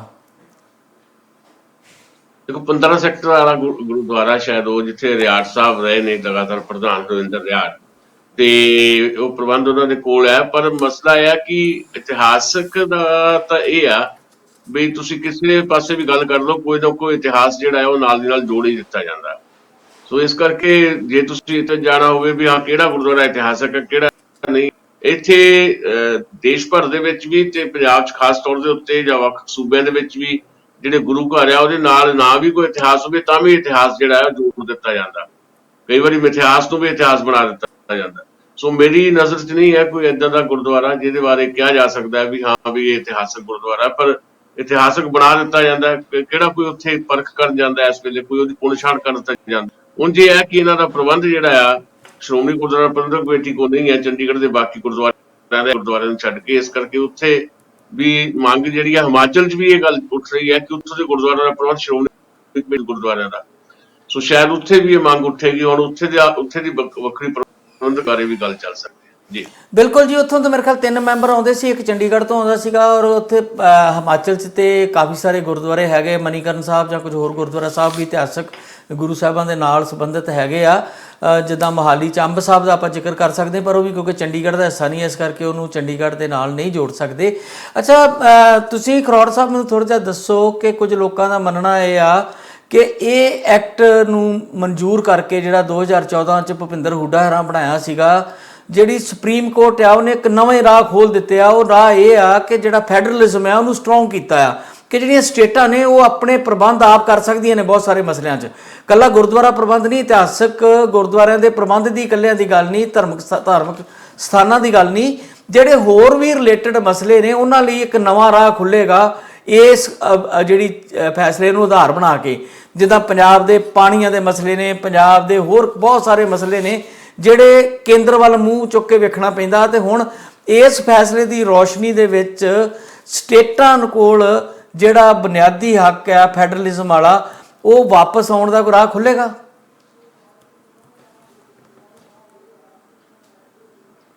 ਜੀ ਖਰੋੜ ਸਾਹਿਬ, ਤੁਹਾਨੂੰ ਪੁੱਛ ਰਿਹਾ ਸੀ ਮੈਂ। ਜੀ ਗਿੱਲ ਸਾਹਿਬ, ਦੇਖੋ, ਜਦੋਂ ਵੀ ਆਪਾਂ ਕੇਂਦਰ ਸਰਕਾਰ ਅਤੇ ਰਾਜਾਂ ਦੇ ਵਿੱਚ ਆਪਸੀ ਕਈ ਜਿਹੜੇ ਆਪਸੀ ਮਤਭੇਦ ਨੇ ਹੁੰਦੇ ਰਹਿੰਦੇ ਨੇ ਵੱਖ-ਵੱਖ ਸਮਿਆਂ ਤੇ, ਪਰ ਇਸ ਮੁੱਦੇ ਨੂੰ ਜਿੱਦਾਂ ਤੁਸੀਂ ਕਹਿ ਰਹੇ ਹੋ ਇਸ ਵੱਲੋਂ ਹਜੇ ਜ਼ਿਆਦਾ ਤੌਰ ਤੇ ਨਹੀਂ ਦੇਖਿਆ ਜਾ ਰਿਹਾ। ਪਰ ਜੇਕਰ ਇਹ ਮਸਲਾ ਸ਼ੁਰੂ ਹੁੰਦਾ ਤਾਂ ਰਾਜਾਂ ਦੇ ਵਿੱਚ ਇੱਕ ਆਪਣੀ ਜਿਹੜੀ ਹੋਂਦ ਆ ਦੇ ਉਹਨਾਂ ਦੇ ਮੁੱਦੇ ਨੇ ਉਹ ਜ਼ੋਰਦਾਰ ਢੰਗ ਨਾਲ ਕੇਂਦਰ ਕੋਲ ਉਠਾ ਸਕਦੇ ਨੇ, ਜਿਹੜੇ ਆਪਣੇ ਮਸਲੇ ਸਿੱਧੇ ਤੌਰ ਤੇ ਨਜਿੱਠ ਸਕਦੇ ਨੇ, ਕਿਉਂਕਿ ਗੁਆਂਢੀ ਰਾਜਾਂ ਦੇ ਵਿੱਚ ਆਪਸੀ ਤਾਲਮੇਲ ਹੁੰਦਾ ਤੇ ਇੱਕ ਦੂਜੇ ਦੇ ਨਾਲ ਨੇੜਤਾ ਵੀ ਹੁੰਦੀ ਆ। ਜਦ ਕਿ ਜੇਕਰ ਕਈ ਰਾਜਾਂ ਦੇ ਮਸਲੇ ਉਲਝਦੇ ਨੇ ਤਾਂ ਹੋਰ ਜਿਹੜੇ ਦੂਜੇ ਰਾਜ ਨੇ ਕਈ ਵਾਰ ਉਹਨਾਂ ਨੂੰ ਆਪਣੀ ਨਿੱਜੀ ਫਾਇਦਾ ਲੈਣ ਲਈ ਜਾਂ ਪੋਲੀਟੀਕਲ ਫਾਇਦਾ ਲੈਣ ਲਈ ਉਹ ਮਸਲਿਆਂ ਨੂੰ ਜ਼ਿਆਦਾ ਉਛਾਲਿਆ ਜਾਂਦਾ। ਜਿਵੇਂ ਕਿ ਭਾਵੇਂ ਆਪਣੇ ਪਾਣੀ ਦਾ ਮਸਲਾ ਹੋਵੇ, ਚੰਡੀਗੜ੍ਹ ਯੂਨੀਵਰਸਿਟੀ ਦਾ ਮਸਲਾ ਹੋਵੇ ਜਾਂ ਚੰਡੀਗੜ੍ਹ ਦਾ ਮਸਲਾ ਹੋਵੇ, ਇਹ ਮਸਲੇ ਜੇ ਪੰਜਾਬ ਅਤੇ ਹਰਿਆਣਾ ਬੈਠ ਕੇ ਵਿਚਾਰਦੇ ਤੇ ਵਿਚਾਰੇ ਜਾ ਸਕਦੇ। ਜਦੋਂ ਇਹ ਕੇਂਦਰੀ ਮੁੱਦਾ ਬਣ ਗਿਆ, ਇਹ ਹੁਣ ਇੱਕ ਪੋਲੀਟੀਕਲ ਮੁੱਦਾ ਬਣ ਚੁੱਕਿਆ, ਨਾ ਕਿ ਉਸ ਮਸਲੇ ਨੂੰ ਹੱਲ ਕਰਨ ਦੀ ਬਜਾਏ ਉਸ ਮਸਲੇ ਨੂੰ ਉਛਾਲਿਆ ਜਾ ਰਿਹਾ। ਇਹ ਕੋਰਟ ਦੇ ਇੱਕ ਸੇਧ ਵਜੋਂ ਇਸ ਨੂੰ ਮਤਲਬ ਕਿ ਆਪਾਂ ਇੱਕ ਚੰਗਾ ਪੱਖ ਕਹਿ ਸਕਦੇ ਹਾਂ, ਕਿਉਂਕਿ ਹਮੇਸ਼ਾ ਸਮੇਂ-ਸਮੇਂ ਤੇ ਜਦੋਂ ਜਿਹੜੇ ਇਹ ਮਸਲੇ ਨੇ ਹੱਲ ਨਹੀਂ ਹੁੰਦੇ ਤਾਂ ਕੋਰਟ ਵੱਲੋਂ ਆਪਣਾ ਪੱਖ ਰੱਖਿਆ ਜਾਂਦਾ। ਪਰ ਉਹ ਪੱਖ ਹਰੇਕ ਵਾਰ ਕੋਰਟ ਵੱਲੋਂ ਜਦੋਂ ਰੱਖਿਆ ਜਾਂਦਾ ਪਰ ਉਸਨੂੰ ਸੰਜੀਦਗੀ ਨਾਲ ਪੋਲੀਟੀਕਲ ਪਾਰਟੀਆਂ ਵੱਲੋਂ ਜਾਂ ਜਿਹੜੇ ਆਪਣੇ ਰਾਜਨੀਤਿਕ ਆਗੂ ਨੇ ਇੰਨੀ ਸੰਜੀਦਗੀ ਨਾਲ ਨਹੀਂ ਲਿਆ ਜਾਂਦਾ ਜਿਵੇਂ ਕਿ ਬੁੱਧੀਜੀਵੀ ਲੋਕੀ ਲੈਂਦੇ ਨੇ ਵੀ ਇਸ ਮਸਲੇ ਨੂੰ ਇੱਕ ਪੱਖ ਵੱਲ ਵੀ ਲਿਆ ਜਾ ਸਕਦਾ। ਫਿਲਹਾਲ 45 ਉੱਥੇ ਦਾ ਉੱਥੇ ਖੜਿਆ ਜੀ। ਇਹ ਮੌਕਾ ਦੱਸੂਗਾ ਵੀ ਇਹ ਗੱਲਾਂ ਬਾਤਾਂ ਤੱਕ ਹੀ ਅੱਗੇ ਸੀਮਤ ਰਹੂਗਾ ਜਾਂ ਰਾਜਨੀਤਿਕ ਪਾਰਟੀਆਂ ਇਸ ਮੁੱਦੇ ਨੂੰ ਅੱਗੇ ਵਧਾ ਕੇ ਆਪਣੇ ਮਸਲੇ ਹੱਲ ਕਰਨਗੇ। ਜੀ ਦਸਾਂਝ ਸਾਹਿਬ, ਧਾਮੀ ਸਾਹਿਬ ਕਹਿੰਦੇ ਆ ਕਿ ਅਸੀਂ ਰਿਵਿਊ ਪਟੀਸ਼ਨ ਪਾਵਾਂਗੇ। ਕਿਹਾ ਜਾਂਦਾ ਹੈ ਕਿ ਜਿਹੜੀ ਰਿਵਿਊ ਪਟੀਸ਼ਨ ਪੈਂਦੀ ਆ, ਜਿਹੜੇ ਬੈਂਚ ਨੇ ਫੈਸਲਾ ਸੁਣਾਇਆ ਹੁੰਦਾ ਸਿਰਫ ਉਹੀ ਉਹਨੂੰ ਰਿਵਿਊ ਕਰ ਸਕਦੇ ਆ, ਤੇ ਇਸ ਤਰੀਕੇ ਨਾਲ ਅਜੇ ਤੱਕ ਬਹੁਤ ਘੱਟ ਕੋਈ ਤਾਂ ਹੋਇਆ ਹੋਊਗਾ ਕਿ ਰਿਵਿਊ ਪਟੀਸ਼ਨ ਦਾ ਫੈਸਲਾ ਪਹਿਲਾਂ ਕੀਤੇ ਫੈਸਲੇ ਦੇ ਉਲਟ ਆਵੇ। ਸੋ ਇਹ ਹੁਣ ਮੰਨ ਕੇ ਚੱਲਣਾ ਚਾਹੀਦਾ ਕਿ ਸੁਪਰੀਮ ਕੋਰਟ ਦਾ ਅੰਤਮ ਫੈਸਲਾ ਆ ਤੇ ਕੋਈ ਰਿਵਿਊ ਵਗੈਰਾ ਨਹੀਂ, ਟਾਈਮ ਕਿਲ ਕੀਤਾ ਜਾ ਸਕਦਾ ਹੈ, ਇਹਦੇ ਨਾਲ ਕੋਈ ਰਿਵਿਊ ਨਹੀਂ ਹੋਣਾ। ਦੂਜੇ ਪਾਸੇ ਜਦੋਂ ਸੁਪਰੀਮ ਕੋਰਟ ਦਾ ਫੈਸਲਾ ਆ ਗਿਆ ਤੇ ਹੌਲੀ ਹੌਲੀ ਇਹ ਟਰਾਂਸਫਰ ਸਾਰੀਆਂ ਚੀਜ਼ਾਂ ਜਿਹੜੀਆਂ ਨੇ ਇਹ ਸ਼੍ਰੋਮਣੀ ਕਮੇਟੀ ਨੂੰ ਹੁਣ ਸਾਰੀਆਂ ਜਿੰਨੇ ਜਾਇਦਾਦਾਂ ਨੇ, ਜਿੰਨੇ ਹਰਿਆਣੇ ਦੇ ਗੁਰਦੁਆਰਾ ਸਾਹਿਬ ਦੀਆਂ ਮੈਨੇਜਮੈਂਟ ਕਮੇਟੀਆਂ ਨੇ ਜਾਂ ਗੁਰਦੁਆਰਾ ਸਾਹਿਬ ਨਾਲ ਸੰਬੰਧਿਤ ਪ੍ਰਾਪਰਟੀ ਆ ਜਾਂ ਜਿਹੜੇ ਕੋਈ ਉੱਥੇ ਇੰਸਟੀਟਿਊਸ਼ਨ ਹਰਿਆਣੇ 'ਚ ਜੇ ਕੋਈ ਹਨ, ਤਾਂ ਹਰਿਆਣੇ ਵਾਲਿਆਂ ਦੀ ਹਮੇਸ਼ਾ ਇਹ ਰਹੀ ਆ ਕਿ ਹਰਿਆਣੇ ਦੇ ਗੁਰਦੁਆਰਿਆਂ ਦੀ ਗੋਲਕ ਦਾ ਧਨ ਚੁੱਕ ਕੇ ਲੈ ਜਾਂਦੇ ਆ, ਪਰ ਹਰਿਆਣੇ ਦੀ ਡਿਵੈਲਪਮੈਂਟ, ਹਰਿਆਣੇ ਦੇ ਵਿੱਚ ਖਾਲਸਾ ਸਕੂਲ ਜਾਂ ਜਿਹੜਾ ਕੋਈ ਐਜੂਕੇਸ਼ਨਲ ਜਾਂ ਹੈਲਥ ਦੇ ਉੱਤੇ ਇਨਵੈਸਟ ਨਹੀਂ ਕੀਤਾ। ਈਵਨ ਗੁਰਦੁਆਰਿਆਂ ਦੀ ਦੇਖਭਾਲ ਤੇ ਵੀ ਉਸ ਤਰ੍ਹਾਂ ਉਹ ਨਹੀਂ ਕਰਦੇ ਰਹੇ, ਸਗੋਂ ਉਹਨੂੰ ਇੱਕ ਤਰ੍ਹਾਂ ਦਾ ਆਪਣਾ ਫਾਈਨੈਂਸ਼ੀਅਲ ਰਿਸੋਰਸਿਸ ਦੇ ਤੌਰ ਤੇ ਵਰਤਦੇ ਪੰਜਾਬ 'ਚ ਵੀ ਇੱਦਾਂ ਹੀ ਰਹੇ ਨੇ। ਤੇ ਇਹ ਜਿਹੜੀ ਚੀਜ਼ ਹੁਣ ਬਿਲਕੁਲ ਹੀ ਇਹ ਪਰਿਵਾਰ ਆਈਸੋਲੇਟ ਹੋ ਗਿਆ। ਲੋਕ ਇਹ ਸਮਝਦੇ ਆ ਕਿ ਇਸ ਪਰਿਵਾਰ ਦੀ ਵਜ੍ਹਾ ਕਰਕੇ ਹੀ ਸਾਰੇ ਜਿਹੜੇ ਆਪਾਂ ਇਹ ਜਿਹੜੇ ਕਾਨੂੰਨ ਬਣ ਰਹੇ ਨੇ ਜਾਂ ਜੋ ਕੁਝ ਹੋ ਰਿਹਾ ਇਹਦੀ ਗੰਦੀ ਰਾਜਨੀਤੀ ਕਰਕੇ ਹੋ ਰਿਹਾ। ਇਹਨਾਂ ਹਾਲਾਤਾਂ ਦੇ ਵਿੱਚ ਤੁਸੀਂ ਕਿੱਦਾਂ ਵੇਖਦੇ ਹੋ ਕਿ ਕੀ ਝਗੜੇ ਪੈਣਗੇ ਜਾਂ ਇਹ ਜਿਹੜੀਆਂ ਇਹਨਾਂ ਨੇ ਟਰਾਂਸਫਰ ਕਰਨੀਆਂ ਨੇ ਚੀਜ਼ਾਂ ਕਾਨੂੰਨ ਮੁਤਾਬਕ ਇਹਨਾਂ ਨੂੰ ਕਰਨੀਆਂ ਪੈਣਗੀਆਂ? ਨੰਬਰ ਇੱਕ ਤਾਂ ਜਿਹੜਾ ਰਿਵਿਊ ਪਟੀਸ਼ਨ ਹੈ ਉਹਦੇ ਚੋਂ ਕੋਈ ਬਹੁਤਾ ਕੱਢਣ ਪਾਉਣ ਨੂੰ ਨਹੀਂ ਹੈ। ਉਹ ਜਿੱਦਾਂ ਤੁਸੀਂ ਜ਼ਿਕਰ ਕੀਤਾ ਕਿ ਕਰਨਾ ਹੋ ਸਕਦੀ ਹੈ। ਬਾਕੀ ਜਿਹੜਾ ਟਰਾਂਸਫਰ ਦਾ ਮਸਲਾ ਉਹਦੇ 'ਚ ਤੁਹਾਨੂੰ ਪਤਾ ਹੈ ਕਿ ਭਾਵੇਂ ਕਾਨੂੰਨ ਦੇ ਮੁਤਾਬਕ ਜੇ ਕਰਨਾ ਹੋਵੇ ਤਾਂ ਫਿਰ ਕੋਈ ਬਹੁਤ ਔਖਾ ਕਾਰਜ ਨਹੀਂ ਹੈ, ਉਹ ਤਾਂ ਸਹੀ ਤਰੀਕੇ ਨਾਲ ਹੋ ਸਕਦਾ ਹੈ। ਪਰ ਆਦਤ ਹੈ, ਮਤਲਬ ਕੁਝ ਲੋਕਾਂ ਦੀ ਆਦਤ ਹੈ ਕਿ ਉਹਨਾਂ ਨੇ ਕੋਈ ਨਾ ਕੋਈ ਜਿਹੜਾ ਮਸਲਾ ਖੜਾ ਕਰਨਾ ਤੇ ਝਗੜਾ ਜਿਹੜਾ ਆ ਉਹ ਮਤਲਬ ਇੱਕ ਦੇਸ਼ ਭਰ 'ਚ ਨਹੀਂ ਦੁਨੀਆ ਭਰ ਦੇ ਵਿੱਚ ਅਸੀਂ ਦੇਖ ਰਹੇ ਹਾਂ ਕਿ ਜਿਹੜੀਆਂ ਖਾਸ ਤੌਰ ਤੇ ਧਾਰਮਿਕ ਅਦਾਰੇ ਆ, ਖਾਸ ਤੌਰ ਤੇ ਗੁਰਦੁਆਰਿਆਂ ਦੇ ਜਿਹੜੇ ਪ੍ਰਬੰਧਨ ਦਾ ਜਿਹੜਾ ਮਸਲਾ ਉੱਥੇ ਬਹੁਤ ਵੱਡੇ ਪੱਧਰ ਤੇ ਝਗੜੇ ਜਿਹੜੇ ਅਸੀਂ ਦੇਖੇ ਆ, ਪਰ ਸਾਡੀ ਬਦਨਾਮੀ ਦਾ ਇਹ ਕਾਰਨ ਬਣਦਾ ਰਿਹਾ। ਸੋ ਇੱਕ ਡਰ ਜਿਹਾ ਤਾਂ ਹੈ ਲਾਜ਼ਮੀ ਤੌਰ ਦੇ ਉੱਤੇ ਵੀ ਜਦੋਂ ਹੁਣ ਜਾਇਦਾਦ ਦਾ ਮਸਲਾ ਆਉਣਾ ਹੈ ਜਾਂ ਬਾਕੀ ਜਿਹੜੀਆਂ ਸੰਪੱਤੀਆਂ ਜਾਂ ਪੈਸੇ ਦਾ ਮਸਲਾ, ਕਈ ਮਾਮਲੇ ਹੁੰਦੇ ਜੁੜੇ ਇਹਦੇ ਨਾਲ, ਤੇ ਉਹਦੇ 'ਚ ਝਗੜੇ ਜਿਹੜੇ ਆ ਸਾਨੂੰ ਦੇਖਣ ਨੂੰ ਮਿਲ ਸਕਦੇ ਆ। ਤੇ ਇਹਦੇ ਲਈ ਬਹੁਤ ਜ਼ਿਆਦਾ ਚੌਕਸੀ ਦੀ ਜ਼ਰੂਰਤ ਮੈਨੂੰ ਲੱਗਦਾ ਪ੍ਰਸ਼ਾਸਨ ਨੂੰ ਵੀ ਹੈਗੀ ਹੈ। ਤੇ ਨਾਲ ਦੀ ਨਾਲ ਜਿਹੜੇ ਸਿੱਖ ਬੁੱਧੀਜੀਵੀ ਹੈ ਜਾਂ ਚਿੰਤਕ ਹੈ ਉਹਨਾਂ ਨੂੰ ਵੀ ਇਹਦੇ ਤੇ ਆਪਣੀ ਜਿਹੜੀ ਇੱਕ ਸਮੂਹਕ ਰਾਏ ਦੇਣੀ ਚਾਹੀਦੀ ਹੈ, ਤਾਂ ਜੋ ਕਿਸੇ ਵੀ ਤਰ੍ਹਾਂ ਦਾ ਕੋਈ ਇਸ ਤਰ੍ਹਾਂ ਦਾ ਜਿਹੜਾ ਮਾਹੌਲ ਨਾ ਬਣੇ ਜਿਹਦੇ ਨਾਲ ਸਿੱਖ ਭਾਈਚਾਰੇ ਦੀ ਜਿਹੜੀ ਹੈ ਉਹ ਬਦਨਾਮੀ ਦਾ ਸਬੱਬ ਬਣੇ। ਬਾਕੀ ਜਿਹੜੀ ਤੁਸੀਂ ਪਹਿਲਾਂ ਗੱਲ ਕਰ ਰਹੇ ਸੀ ਵੀ ਇਸ ਜਿਹੜਾ ਫੈਸਲਾ ਹੈ ਸੁਪਰੀਮ ਕੋਰਟ ਦਾ, ਉਹਦੀ ਰੋਸ਼ਨੀ ਦੇ ਵਿੱਚ ਕੀ ਜਿਹੜਾ ਫੈਡਰਲ ਜਿਹੜਾ ਸਾਡਾ ਸਟਰਕਚਰ ਹੈ ਉਹਨੂੰ ਮਜ਼ਬੂਤੀ ਮਿਲ ਸਕੇਗੀ। ਮੈਨੂੰ ਲੱਗਦਾ ਹੈ ਕਿ ਇਹ ਪੋਸੀਬਿਲਿਟੀ ਨਹੀਂ ਹੈ, ਕਿਉਂਕਿ ਕੇਂਦਰ ਸਰਕਾਰ ਦੀ ਆਪਣੀ ਇੱਕ ਅਪਰੋਚ ਹੈਗੀ ਹੈ। ਉਹ ਅਪਰੋਚ ਦਾ ਇੱਕ ਪ੍ਰਮਾਣ ਜਿਹੜਾ ਅੱਜ ਹੀ ਸਾਡੇ ਸਾਹਮਣੇ ਆਇਆ ਵੀ ਉਹ ਕਿਸੇ ਵੀ ਸਟੇਟ ਨੂੰ ਕੁਝ ਵੀ ਕਰਨ ਦੇਣ ਦੇ ਹੱਕ ਦੇ ਵਿੱਚ ਨਹੀਂ ਹੈ, ਸਾਰੀ ਤਾਕਤ ਆਪਣੇ ਹੱਥ ਰੱਖਣਾ ਚਾਹੁੰਦੀ ਹੈ। ਸੁਪਰੀਮ ਕੋਰਟ ਦਾ ਇਹ ਫੈਸਲਾ ਸਿਰਫ ਇੱਕ ਧਾਰਮਿਕ ਸੰਸਥਾ ਨੂੰ ਲੈ ਕੇ ਆ ਜਾਂ ਗੁਰਦੁਆਰਿਆਂ ਦੇ ਪ੍ਰਬੰਧਨ ਨੂੰ ਲੈ ਕੇ ਹੈ, ਨਾ ਕਿ ਕੋਈ ਫੈਡਰਲ ਸਟਰਕਚਰ ਦਾ ਮਾਮਲਾ। ਇਹਦੇ 'ਚ ਇਹਦੀ ਰੋਸ਼ਨੀ 'ਚ ਕੋਈ ਜਿਹੜਾ ਆਪਾਂ ਵਿਚਾਰ ਸਕਦੇ ਹਾਂ। ਅੱਜ ਤਾਜ਼ਾ ਪ੍ਰਮਾਣ ਇਹ ਮਿਲਿਆ ਕਿ 22 ਤਰੀਕ ਨੂੰ ਸਪੈਸ਼ਲ ਸੈਸ਼ਨ ਕਾਲ ਕੀਤਾ ਸੀਗਾ ਪੰਜਾਬ ਸਰਕਾਰ ਨੇ ਵੀ ਅਸੀਂ ਆਪਣਾ ਭਰੋਸੇ ਦਾ ਜਿਹੜਾ ਵੋਟ ਹੈ ਉਹ ਹਾਸਲ ਕਰਨਾ ਹੈ। ਭਾਵੇਂ ਇਹਦੇ ਤੇ ਮੇਰੀ ਵੱਖਰੀ ਰਾਏ ਹੈ ਕਿ ਉਹਦੀ ਲੋੜ ਕੀ ਹੈ, ਉਹਦੀ ਜ਼ਰੂਰਤ ਕੀ ਹੈ। ਤੁਹਾਡੇ ਤੇ ਕੋਈ ਬੇਭਰੋਸੇ ਨੇ ਪ੍ਰਗਟ ਕੀਤੀ ਨਹੀਂ, ਪਰ ਦਿੱਲੀ ਵਾਂਗ ਹੀ ਥੋੜੇ ਦਿਨ ਪਹਿਲਾਂ ਦਿੱਲੀ ਨੇ ਵੀ ਉੱਥੇ ਭਰੋਸੇ ਦਾ ਵੋਟ ਆਮ ਆਦਮੀ ਪਾਰਟੀ ਦੀ ਸਰਕਾਰ ਨੇ, ਉਦੋਂ ਵੀ ਅਸੀਂ ਕਹਿ ਰਹੇ ਸੀ ਵੀ ਇਹਦੀ ਜ਼ਰੂਰਤ ਕੀ ਹੈ। ਭਾਵੇਂ ਸਾਡੀ ਰਾਏ ਇਹ ਹੈ ਵੀ ਇਹਦੀ ਜ਼ਰੂਰਤ ਨਹੀਂ ਹੈ, ਪਰ ਜੇ ਪੰਜਾਬ ਸਰਕਾਰ ਨੇ 22 ਤਰੀਕ ਨੂੰ ਸਪੈਸ਼ਲ ਸੈਸ਼ਨ ਕਾਲ ਕੀਤਾ ਤੇ 2 ਦਿਨ ਪਹਿਲਾਂ ਉਹਦੀ ਮਨਜ਼ੂਰੀ ਦਿੱਤੀ ਆ BL ਪੁਰੋਹਿਤ ਨੇ, ਜਿਹੜੇ ਰਾਜਪਾਲ ਹੈ। ਅੱਜ BL ਪੁਰੋਹਿਤ ਨੇ ਇੱਕ ਨਵਾਂ ਲੈਟਰ ਜਾਰੀ ਕਰ ਦਿੱਤਾ ਕਿ ਇਹ ਪੰਜਾਬ ਦੇ ਕੋਲ ਅਧਿਕਾਰ ਹੀ ਨਹੀਂ ਹੈ ਕਿ ਉਹ ਸਪੈਸ਼ਲ ਸੈਸ਼ਨ ਭਰੋਸੇ ਦਾ ਵੋਟ ਹਾਸਲ ਕਰਨ ਵਾਸਤੇ ਕਾਲ ਕਰੇ। ਇਹਦੇ ਤੋਂ ਪਤਾ ਲੱਗ ਜਾਂਦਾ ਹੈ ਕਿ ਕੰਮ ਕਰਨ ਦੇਣਾ ਕਿਸੇ ਸਟੇਟ ਨੂੰ, ਤੁਸੀਂ ਉਹਦੇ ਕੰਮ ਨਾਲ ਸਹਿਮਤ ਹੋਵੋ ਨਾ ਹੋਵੋ, ਪਰ ਕੇਂਦਰ ਸਰਕਾਰ ਦੇ ਇਸ਼ਾਰੇ ਤੇ ਰਾਜਪਾਲ ਵੱਲੋਂ ਸਿੱਧੇ ਟਕਰਾਅ ਦੀ ਸਥਿਤੀ ਚ ਆਉਣਾ ਇਹ ਦਰਸਾਉਂਦਾ ਹੈ ਕਿ ਸੂਬਿਆਂ ਨੂੰ ਬਿਲਕੁਲ ਵੀ ਆਜ਼ਾਦ ਤੌਰ ਤੇ ਸੁਤੰਤਰ ਤੌਰ ਤੇ ਆਪਣੀ ਮਰਜ਼ੀ ਨਾਲ ਕੰਮ ਕਰਨ ਦੀ ਜਿਹੜੀ ਇਜਾਜ਼ਤ ਹੈ ਉਹ ਕੇਂਦਰ ਸਰਕਾਰ ਦੇਣ ਵਾਲੀ ਨਹੀਂ। ਜੀ ਦਸਾਂਝ ਸਾਹਿਬ, ਇਹ ਬਹੁਤ ਵੈਸੇ ਜਿਹੜਾ ਤੁਸੀਂ ਮੈਂ ਖਬਰ ਅਗਲੀ ਕਰਨੀ ਸੀਗੀ ਕਿਉਂਕਿ ਇਹ ਵੀ ਵੱਡਾ ਭਖਦਾ ਮੁੱਦਾ ਆ।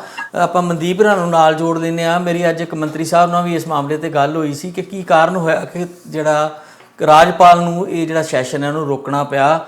ਉਹਨਾਂ ਦਾ ਤਾਂ ਕਹਿਣਾ ਕਾਫੀ ਭਾਰੀ ਨਿਰਾਸ਼ਾ ਤੇ ਗੁੱਸਾ ਨਜ਼ਰ ਆ ਰਿਹਾ ਸੀ ਉਹਨਾਂ ਨੂੰ ਕਿ BJP ਵਾਲੇ ਜਿਹੜੇ ਆ ਉਹ ਖਾਮਖਾਹ ਦੀ ਦਖਲਅੰਦਾਜ਼ੀ ਕਰ ਰਹੇ ਆ ਤੇ ਸਾਡੇ ਕੰਮ ਦੇ ਵਿੱਚ ਪਾ ਰਹੇ ਆ ਰੁਕਾਵਟ। ਤੇ ਦੂਜੇ ਪਾਸੇ ਜਿਹੜੀ ਗੱਲ ਆਪਾਂ ਪਹਿਲਾਂ ਕਰਕੇ ਹਟੇ ਆ ਫੈਡਰਲ ਢਾਂਚੇ ਵਾਲੀ, ਕੀ ਹੁਣ ਇਕੱਲੇ ਪੰਜਾਬ ਦੇ ਗੁਰਦੁਆਰਿਆਂ ਦਾ ਪ੍ਰਬੰਧ ਚਲਾਉਣ ਲਈ ਕੇਂਦਰ ਸਰਕਾਰ ਵੱਲ ਵੇਖਣਾ ਪਿਆ ਕਰੂਗਾ? ਕਿਉਂਕਿ ਜਿਹੜਾ ਸਿੱਖ ਗੁਰਦੁਆਰਾ ਜਿਹੜੇ ਜੱਜ ਸਾਹਿਬ ਲੱਗਦੇ ਨੇ, ਜਿਹੜੀਆਂ ਉਹ ਸਾਰੀਆਂ ਕੋਰਟ ਬਣਦੀਆਂ ਨੇ, ਉਹਦੇ ਲਈ ਕੇਂਦਰ ਸਰਕਾਰ ਕਰਦੀ ਹੈ ਤੇ ਕੇਂਦਰ ਸਰਕਾਰ ਹੀ ਸ਼੍ਰੋਮਣੀ ਕਮੇਟੀ ਦੀ ਇਲੈਕਸ਼ਨ ਕਰਾਉਂਦੀ ਰਹੀ ਆ ਹੁਣ ਤੱਕ। ਕੀ ਪੰਜਾਬ ਨੂੰ ਆਜ਼ਾਦੀ ਨਹੀਂ ਮਿਲੇਗੀ? ਮਨਦੀਪ, ਤੁਹਾਨੂੰ ਕੀ ਲੱਗਦਾ ਜਦੋਂ ਇਸ ਰੌਸ਼ਨੀ 'ਚ ਕਿ 2014 ਵਾਲਾ ਐਕਟ ਜਿਹੜਾ ਉਹ ਲੀਗਲ ਹੈ ਤੇ ਫਿਰ ਪੰਜਾਬ ਨੂੰ ਵੀ ਤੇ ਪੰਜਾਬ ਸਰਕਾਰ ਨੂੰ ਵੀ ਤਾਂ ਮੌਕਾ ਮਿਲ ਜਾਏਗਾ ਨਾ ਕਿ ਉਹ ਗੁਰਦੁਆਰਾ ਪ੍ਰਬੰਧ ਲਈ ਆਪਣਾ ਐਕਟ ਬਣਾਵੇ ਤੇ ਕੇਂਦਰ ਦੇ ਪੰਜੇ ਤੋਂ ਪੰਜਾਬ ਦੀ ਸ਼੍ਰੋਮਣੀ ਕਮੇਟੀ ਨੂੰ ਵੀ ਆਜ਼ਾਦ ਕਰਾਵੇ। ਬਿਲਕੁਲ ਗਿੱਲ ਸਾਹਿਬ, ਇਹ ਮਸਲਾ ਜ਼ਿਆਦਾਤਰ ਬੁੱਧੀਜੀਵੀਆਂ ਵੱਲੋਂ ਉਠਾਇਆ ਨਹੀਂ ਗਿਆ, ਭਾਵੇਂ ਕਿ ਜਦੋਂ ਹੁਣ ਇਹ ਮਸਲੇ ਦੇ ਅੱਗੇ ਹੋਰ ਕਈ ਪਹਿਲੂ ਵੱਖ-ਵੱਖ ਸਾਹਮਣੇ ਆਉਣਗੇ, ਕਿਉਂਕਿ ਹਰ ਇੱਕ ਬੰਦਾ ਇਹਨੂੰ ਹਜੇ ਆਪਣੇ ਢੰਗ ਨਾਲ ਵਿਆਖਿਆ ਕਰ ਰਿਹਾ। ਕਿਉਂਕਿ ਜਦੋਂ ਕੋਰਟ ਦਾ ਆਰਡਰ ਵਿਸਥਾਰ ਨਾਲ ਪੜ੍ਹਿਆ ਜਾਊਗਾ ਉਸ 'ਚ ਦੱਸਿਆ ਜਾਊਗਾ ਕਿਹੜੇ-ਕਿਹੜੇ ਹੱਕ ਦਿੱਤੇ ਗਏ ਨੇ। ਪਰ ਜੇਕਰ ਆਪਾਂ ਸ਼੍ਰੋਮਣੀ ਕਮੇਟੀ ਦੀ VOTING ਦੀ ਗੱਲ ਕਰੀਏ, ਉਹ ਮੁੱਦਾ ਕੇਂਦਰ ਸਰਕਾਰ ਵੱਲ ਦੇਖਦੇ ਆ ਵੀ ਉਹ ਜੁਡੀਸ਼ੀਅਲ ਤੌਰ ਤੇ ਲਾਗੂ ਹੋਊਗਾ ਤੇ ਅੱਗੇ ਆਪਣੇ VOTING ਹੋਊਗੀ। ਪਰ ਇਹ ਮੁੱਦਾ ਹੁਣ ਜ਼ਿਆਦਾਤਰ ਚੋਣਾਂ ਦਾ ਇੱਕ ਮੁੱਦਾ ਬਣ ਚੁੱਕਿਆ, ਨਾ ਕਿ ਇਹਨੂੰ ਵਿਸਾਰਿਆ ਜਾ ਰਿਹਾ, ਸਗੋਂ ਇਸ ਨੂੰ ਇੱਕ ਪੋਲੀਟੀਕਲ ਮੁੱਦੇ ਵੱਲੋਂ ਉਠਾਇਆ ਜਾ ਰਿਹਾ, ਕਿਉਂਕਿ ਇਸ ਨਾਲ ਇੱਕ ਰਾਜਨੀਤਿਕ ਪਾਰਟੀ ਸਿੱਧੇ ਤੌਰ ਤੇ ਜੁੜੀ ਹੋਈ ਹੈ ਜਿਹੜੀ ਕਿ ਕੇਂਦਰ ਸਰਕਾਰ ਨਾਲ ਪਹਿਲਾਂ ਭਾਈਵਾਲ ਰਹੀ ਆ।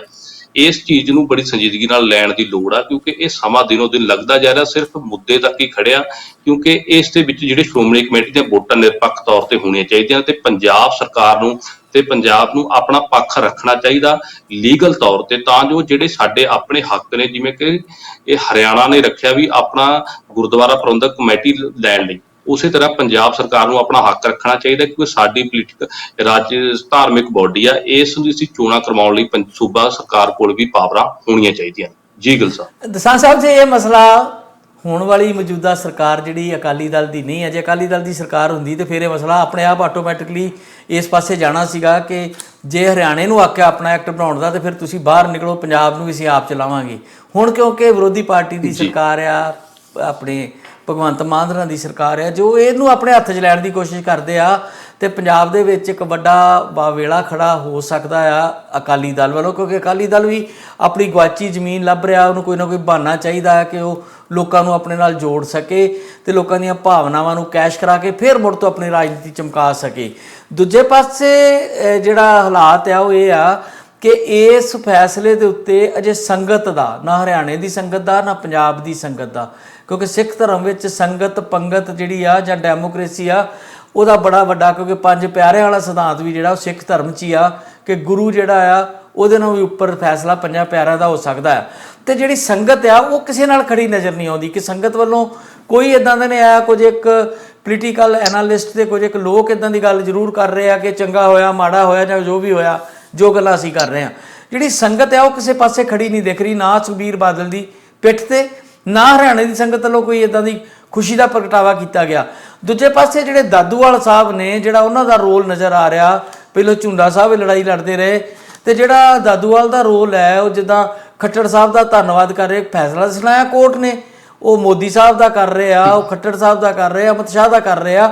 ਇਹ ਵੀ ਤਾਂ ਸਿਰੇ ਦੀ ਜਿਹੜੀ ਆ ਖੁਸ਼ਾਮਦੀ ਨੀਤੀ ਆ। ਇਹ ਵੀ ਮਤਲਬ ਕਿਤੇ ਨਾ ਕਿਤੇ ਇਸ ਗੱਲ ਦੀ ਸ਼ਰਮ ਆਉਂਦੀ ਆ ਕਿ ਸਾਡੇ ਜਿਹੜੇ ਧਾਰਮਿਕ ਆਗੂ ਨੇ ਉਹ ਵੀ ਕਿਸ ਕਦਰ ਜਿਹੜੇ ਆ ਉਹ ਮਤਲਬ ਗਿਰਾਵਟ ਦਾ ਸ਼ਿਕਾਰ ਹੋ ਚੁੱਕੇ ਆ।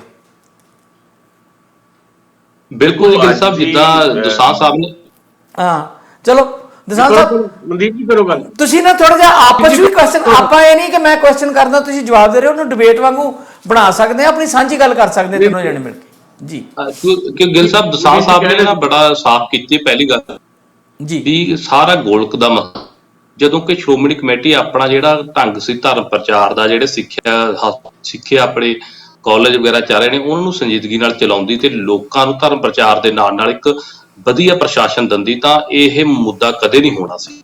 ਜੇਕਰ ਆਪਾਂ ਆਪਣੇ, ਕਿਉਂਕਿ ਜਿਹੜੀ ਰਾਜਨੀਤੀ ਤੇ ਧਰਮ ਆ ਇਹਨੂੰ ਜਦੋਂ ਜੋੜਿਆ ਜਾਂਦਾ ਤਾਂ ਇਹ ਮਸਲਾ ਲਗਾਤਾਰ ਉਲਝਿਆ ਜਾਂਦਾ। ਜਿਹੜੇ ਧਾਰਮਿਕ ਆਗੂ ਨੇ ਉਹ ਆਪਣਾ ਨਿਰਪੱਖ ਤੌਰ ਤੇ ਇਕੱਲੇ ਤੌਰ ਤੇ ਕੰਮ ਕਿਉਂ ਨਹੀਂ ਕਰਦੇ?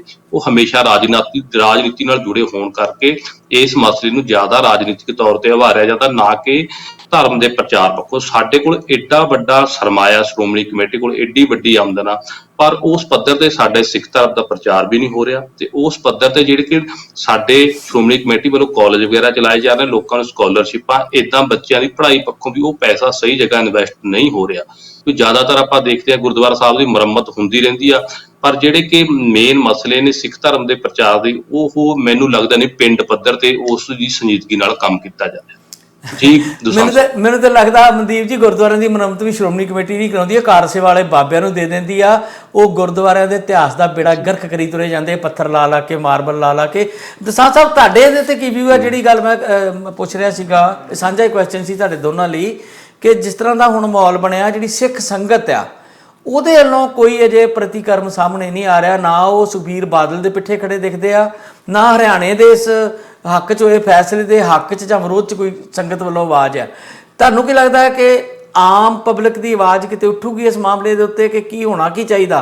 ਤੇ ਦੂਜੇ ਪਾਸੇ ਮੈਂ ਕਹਿ ਰਿਹਾ ਸੀ ਕਿ ਕੇਂਦਰ ਦੀ ਗੁਲਾਮੀ ਤੋਂ ਛੁਟਕਾਰਾ ਮਿਲ ਜਾਏਗਾ। ਹੁਣ ਪੰਜਾਬ ਦੀ ਵੱਖਰੀ ਕਮੇਟੀ ਜਿਹੜੀ ਰਹਿ ਗਈ ਹੈ ਇਕੱਲੀ ਪੰਜਾਬ ਦੇ ਵਿੱਚ ਹੀ, ਤੇ ਹੁਣ ਕੇਂਦਰ ਦਾ ਦਖਲ ਤੇ ਹੋਣਾ ਹੀ ਨਹੀਂ ਚਾਹੀਦਾ, ਕਿਉਂਕਿ ਜੇ ਹਰਿਆਣੇ ਵਾਸਤੇ ਇੰਡੀਪੈਂਡੈਂਟ ਆ, ਦਿੱਲੀ ਵਾਸਤੇ ਇੰਡੀਪੈਂਡੈਂਟ ਆ, ਬਿਹਾਰ ਵਾਸਤੇ ਆ, ਜਿਹੜੇ ਵੱਖ-ਵੱਖ ਬੋਰਡ ਬਣੇ ਹੋਏ ਆ ਤੇ ਉਹਨਾਂ ਦੇ ਉੱਤੇ ਕੇਂਦਰ ਦਾ ਬਹੁਤਾ ਕੰਟਰੋਲ ਨਹੀਂ ਆ, ਤੇ ਕੀ ਹੁਣ ਸ਼੍ਰੋਮਣੀ ਕਮੇਟੀ ਤੇ ਵੀ ਪੰਜਾਬ ਸਰਕਾਰ ਸਿੱਧੇ ਤੌਰ ਤੇ ਕੰਟਰੋਲ ਕਰ ਪਾਊਗੀ? ਇਹਦੇ 'ਚ ਤਾਂ ਪਹਿਲੀ ਗੱਲ ਤਾਂ ਤਾਲਮੇਲ ਦੇਖੋ, ਮੈਂ ਦੇਖਿਆ ਕਿ ਭਗਵੰਤ ਮਾਨ ਹੋਣੀ ਜਿਹੜੇ ਪੰਜਾਬ ਦੇ ਮੁੱਖ ਮੰਤਰੀ, ਉਹਨਾਂ ਨੇ ਸ਼ੁਰੂ ਦੇ ਵਿੱਚ ਬਹੁਤ ਤਹੱਮਲ ਦੇ ਨਾਲ ਸ਼੍ਰੀ ਅਕਾਲ ਤਖ਼ਤ ਸਾਹਿਬ ਦੇ ਜਥੇਦਾਰ ਗਿਆਨੀ ਹਰਪ੍ਰੀਤ ਸਿੰਘ ਨਾਲ ਵੀ ਇੱਕ ਤੋਂ ਵੱਧ ਵਾਰ ਮੁਲਾਕਾਤ ਕੀਤੀ ਹੈ, ਤੇ ਸ਼੍ਰੋਮਣੀ ਗੁਰਦੁਆਰਾ ਪ੍ਰਬੰਧਕ ਕਮੇਟੀ ਦੇ ਪ੍ਰਧਾਨ ਐਡਵੋਕੇਟ ਧਾਮੀ ਹੋਰਾਂ ਨਾਲ ਵੀ ਉਹਨਾਂ ਦੀ ਮੁਲਾਕਾਤ ਹੋਈ ਹੈ। ਮਤਲਬ ਸ਼ਾਇਦ ਸ਼੍ਰੋਮਣੀ ਗੁਰਦੁਆਰਾ ਪ੍ਰਬੰਧਕ ਕਮੇਟੀ ਤੇ ਜੇ ਪੰਜਾਬ ਸਰਕਾਰ ਦਾ ਸਹੀ ਤਾਲਮੇਲ, ਤੇ ਇਹਨੂੰ ਜਿਹੜਾ ਸੁਪਰੀਮ ਕੋਰਟ ਦਾ ਫੈਸਲਾ ਆਇਆ ਹਰਿਆਣੇ ਦੇ ਸਭ ਦੇ ਵਿੱਚ, ਉਹਦੀ ਰੌਸ਼ਨੀ ਦੇ ਵਿੱਚ ਜਿਹੜਾ ਆ ਉਹ ਆਪਣੀ ਗੱਲ ਰੱਖੀ ਜਾਣੀ ਚਾਹੀਦੀ ਹੈ, ਤੇ ਇਹ ਕੇਂਦਰ ਤੋਂ ਬਿਲਕੁਲ ਸੁਤੰਤਰ ਤੌਰ ਦੇ ਉੱਤੇ ਆਜ਼ਾਦੀ ਹਾਸਲ ਕਰਨ ਦਾ ਇੱਕ ਵਸੀਲਾ ਜਿਹੜਾ ਆ ਬਣ ਸਕਦਾ ਹੈ।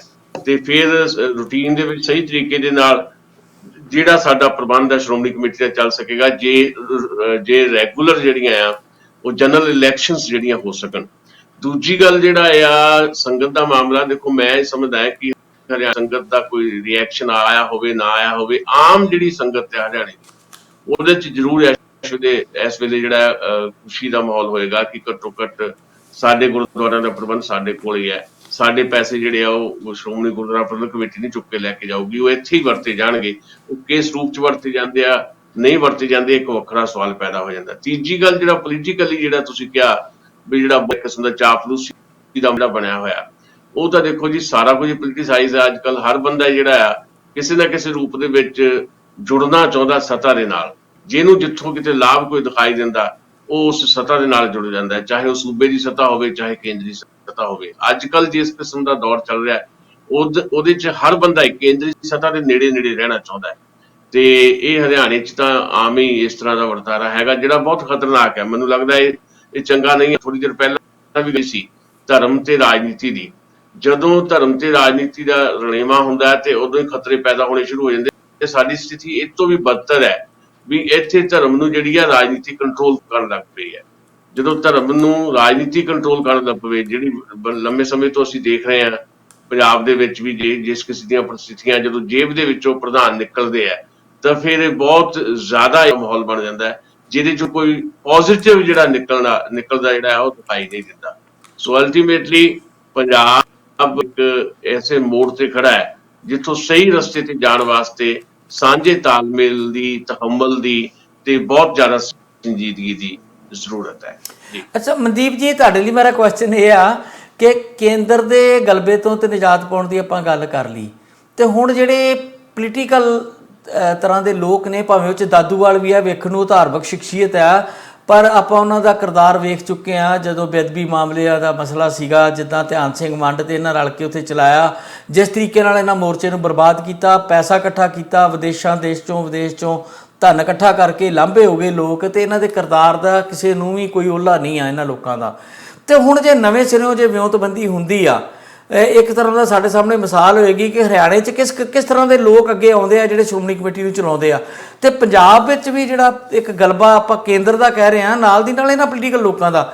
ਨਾ ਸਿਰਫ ਬਾਦਲ ਪਰਿਵਾਰ ਦੀ ਗੱਲ ਹੈ, ਇਹਦੇ ਵਿੱਚ ਬਾਕੀ ਧਿਰਾਂ ਵੀ ਸ਼ਾਮਲ ਨੇ, ਜਿਨ੍ਹਾਂ 'ਚ ਭਾਈ ਰਣਜੀਤ ਸਿੰਘ ਦਾ ਆਪਣਾ ਧੜਾ ਆ, ਵਡਾਲਾ ਸਾਹਿਬ ਦਾ ਆਪਣਾ ਧੜਾ ਆ, ਕੁਝ ਕੁ ਗਰਮ ਧਰੇ ਹੋ ਰਿਹਾ। ਕਿੰਨੇ ਤਰ੍ਹਾਂ ਦੇ ਅਕਾਲੀ ਦਲ ਜਦੋਂ ਸ਼੍ਰੋਮਣੀ ਕਮੇਟੀ ਦੀ ਗੱਲ ਚੱਲਣੀ ਨਿਕਲ ਆਉਣੇ ਆ। ਇੱਕ ਮਾਨ ਅਕਾਲੀ ਦਲ ਹੋਰ ਵੀ ਹੈਗਾ ਵੱਖਰਾ, ਇੱਕ 1920 ਵਾਲਾ ਵੀ ਰਵਿੰਦਰ ਲਈ ਫਿਰਦੇ ਆ, 15-20 ਤੇ ਅਕਾਲੀ ਦਲ ਤੁਰੇ ਫਿਰਦੇ ਆ।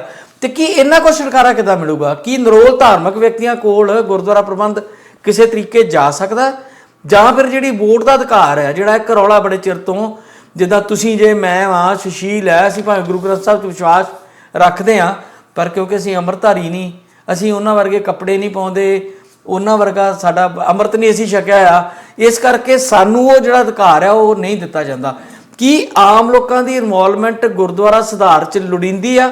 ਜਿਹੜੇ ਲੋਕ ਗੁਰੂ ਗ੍ਰੰਥ ਸਾਹਿਬ 'ਚ ਵਿਸ਼ਵਾਸ ਰੱਖਦੇ ਆ, ਚਾਹੇ ਉਹ ਸਹਿਜਧਾਰੀ ਹੋਣ, ਚਾਹੇ ਹਿੰਦੂ ਧਰਮੀ ਹੋਣ, ਬਹੁਤ ਸਾਰੇ ਪੰਜਾਬ ਦੇ ਹਿੰਦੂ ਗੁਰੂ ਗ੍ਰੰਥ ਸਾਹਿਬ 'ਚ ਵਿਸ਼ਵਾਸ ਰੱਖਦੇ, ਆਪਣੇ ਬੱਚਿਆਂ ਦੀਆਂ ਸ਼ਾਦੀਆਂ ਜਿਹੜੀਆਂ ਨੇ ਉਹ ਮਹਾਰਾਜ ਦੀ ਗੁਰੂ ਗ੍ਰੰਥ ਸਾਹਿਬ ਦੀ ਹਜ਼ੂਰੀ 'ਚ ਕਰਦੇ ਆ, ਤੇ ਉਹਨਾਂ ਲੋਕਾਂ ਦਾ ਵੀ ਬਰਾਬਰ ਅਧਿਕਾਰ ਨਹੀਂ ਬਣਦਾ ਕਿ ਉਹ ਗੁਰਦੁਆਰਾ ਪ੍ਰਬੰਧ 'ਚ ਆਪਣਾ ਯੋਗਦਾਨ ਦੇਣ, ਕਿਉਂਕਿ ਉਹ ਗੁਰੂ ਗ੍ਰੰਥ ਸਾਹਿਬ 'ਚ ਵਿਸ਼ਵਾਸ ਕਰਦੇ ਆ?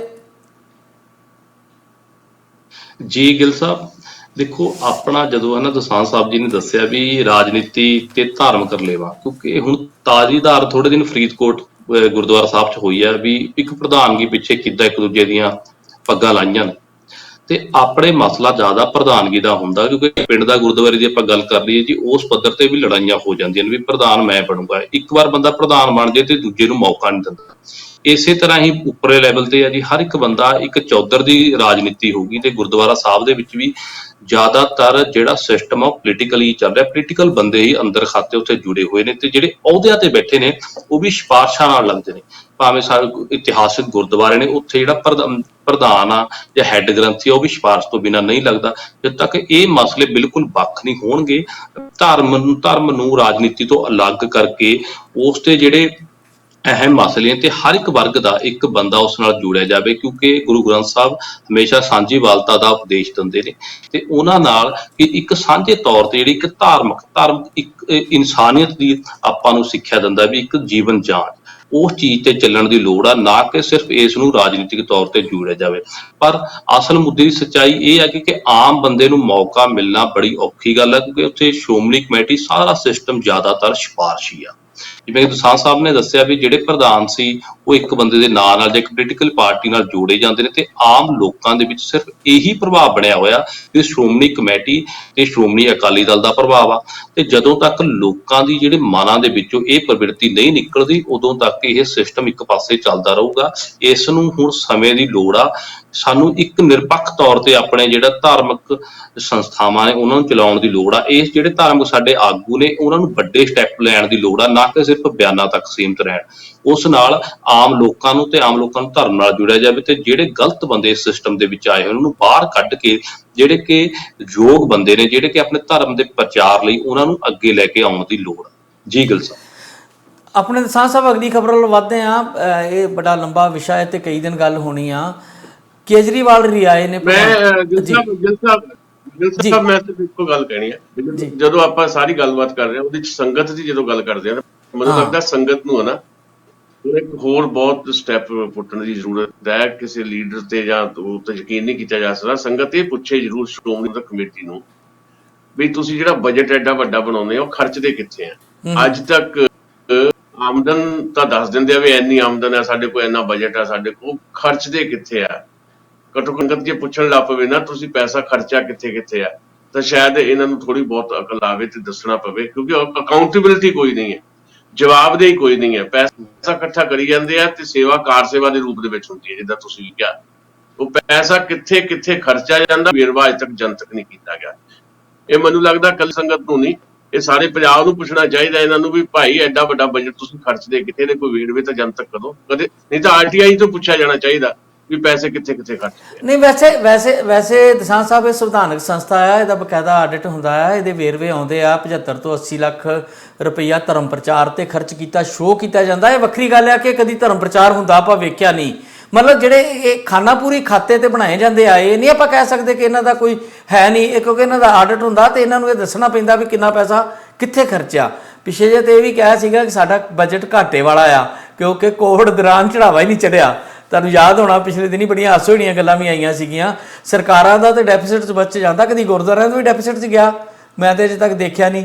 ਤੇ ਲੰਗਰ ਦੀ ਪ੍ਰਥਾ ਜਿਹੜੀ ਆ ਉਹ ਤੇ ਆਪ ਮਹਾਰੇ ਸਿੱਖ ਸੰਗਤਾਂ ਕਰਦੀਆਂ ਨੇ। ਬਹੁਤ ਸਾਰੇ ਕੰਮ ਜਿਹੜੇ ਆਪਣੇ ਆਪ ਹੋ ਰਹੇ ਨੇ, ਸ਼੍ਰੋਮਣੀ ਕਮੇਟੀ ਦਾ ਯੋਗਦਾਨ ਹੀ ਉਹ 'ਚ ਕੁਝ ਨਹੀਂ ਹੈਗਾ। ਜਿਹੜੇ ਕੁਝ ਕਾਲਜ ਤੇ ਇੰਸਟੀਚਿਊਟ ਚਲਾਉਂਦੇ ਨੇ, ਹਸਪਤਾਲ ਚਲਾਉਂਦੇ ਨੇ, ਉਹਨਾਂ ਵਿੱਚ ਕੋਈ ਪ੍ਰੋਵੀਜ਼ਨ ਹੀ ਹੈ ਨਹੀਂ ਕਿ ਆਮ ਗਰੀਬ ਕਿਸੇ ਵਿਅਕਤੀ ਦੀ ਕੋਈ ਹੈਲਪ ਹੋ ਸਕੇ ਜਾਂ ਕਿਸੇ ਗਰੀਬ ਦਾ ਬੱਚਾ ਉੱਤੇ ਮੁਫਤ ਵਿਦਿਆ ਪੜ੍ਹ ਕਰ ਸਕੇ।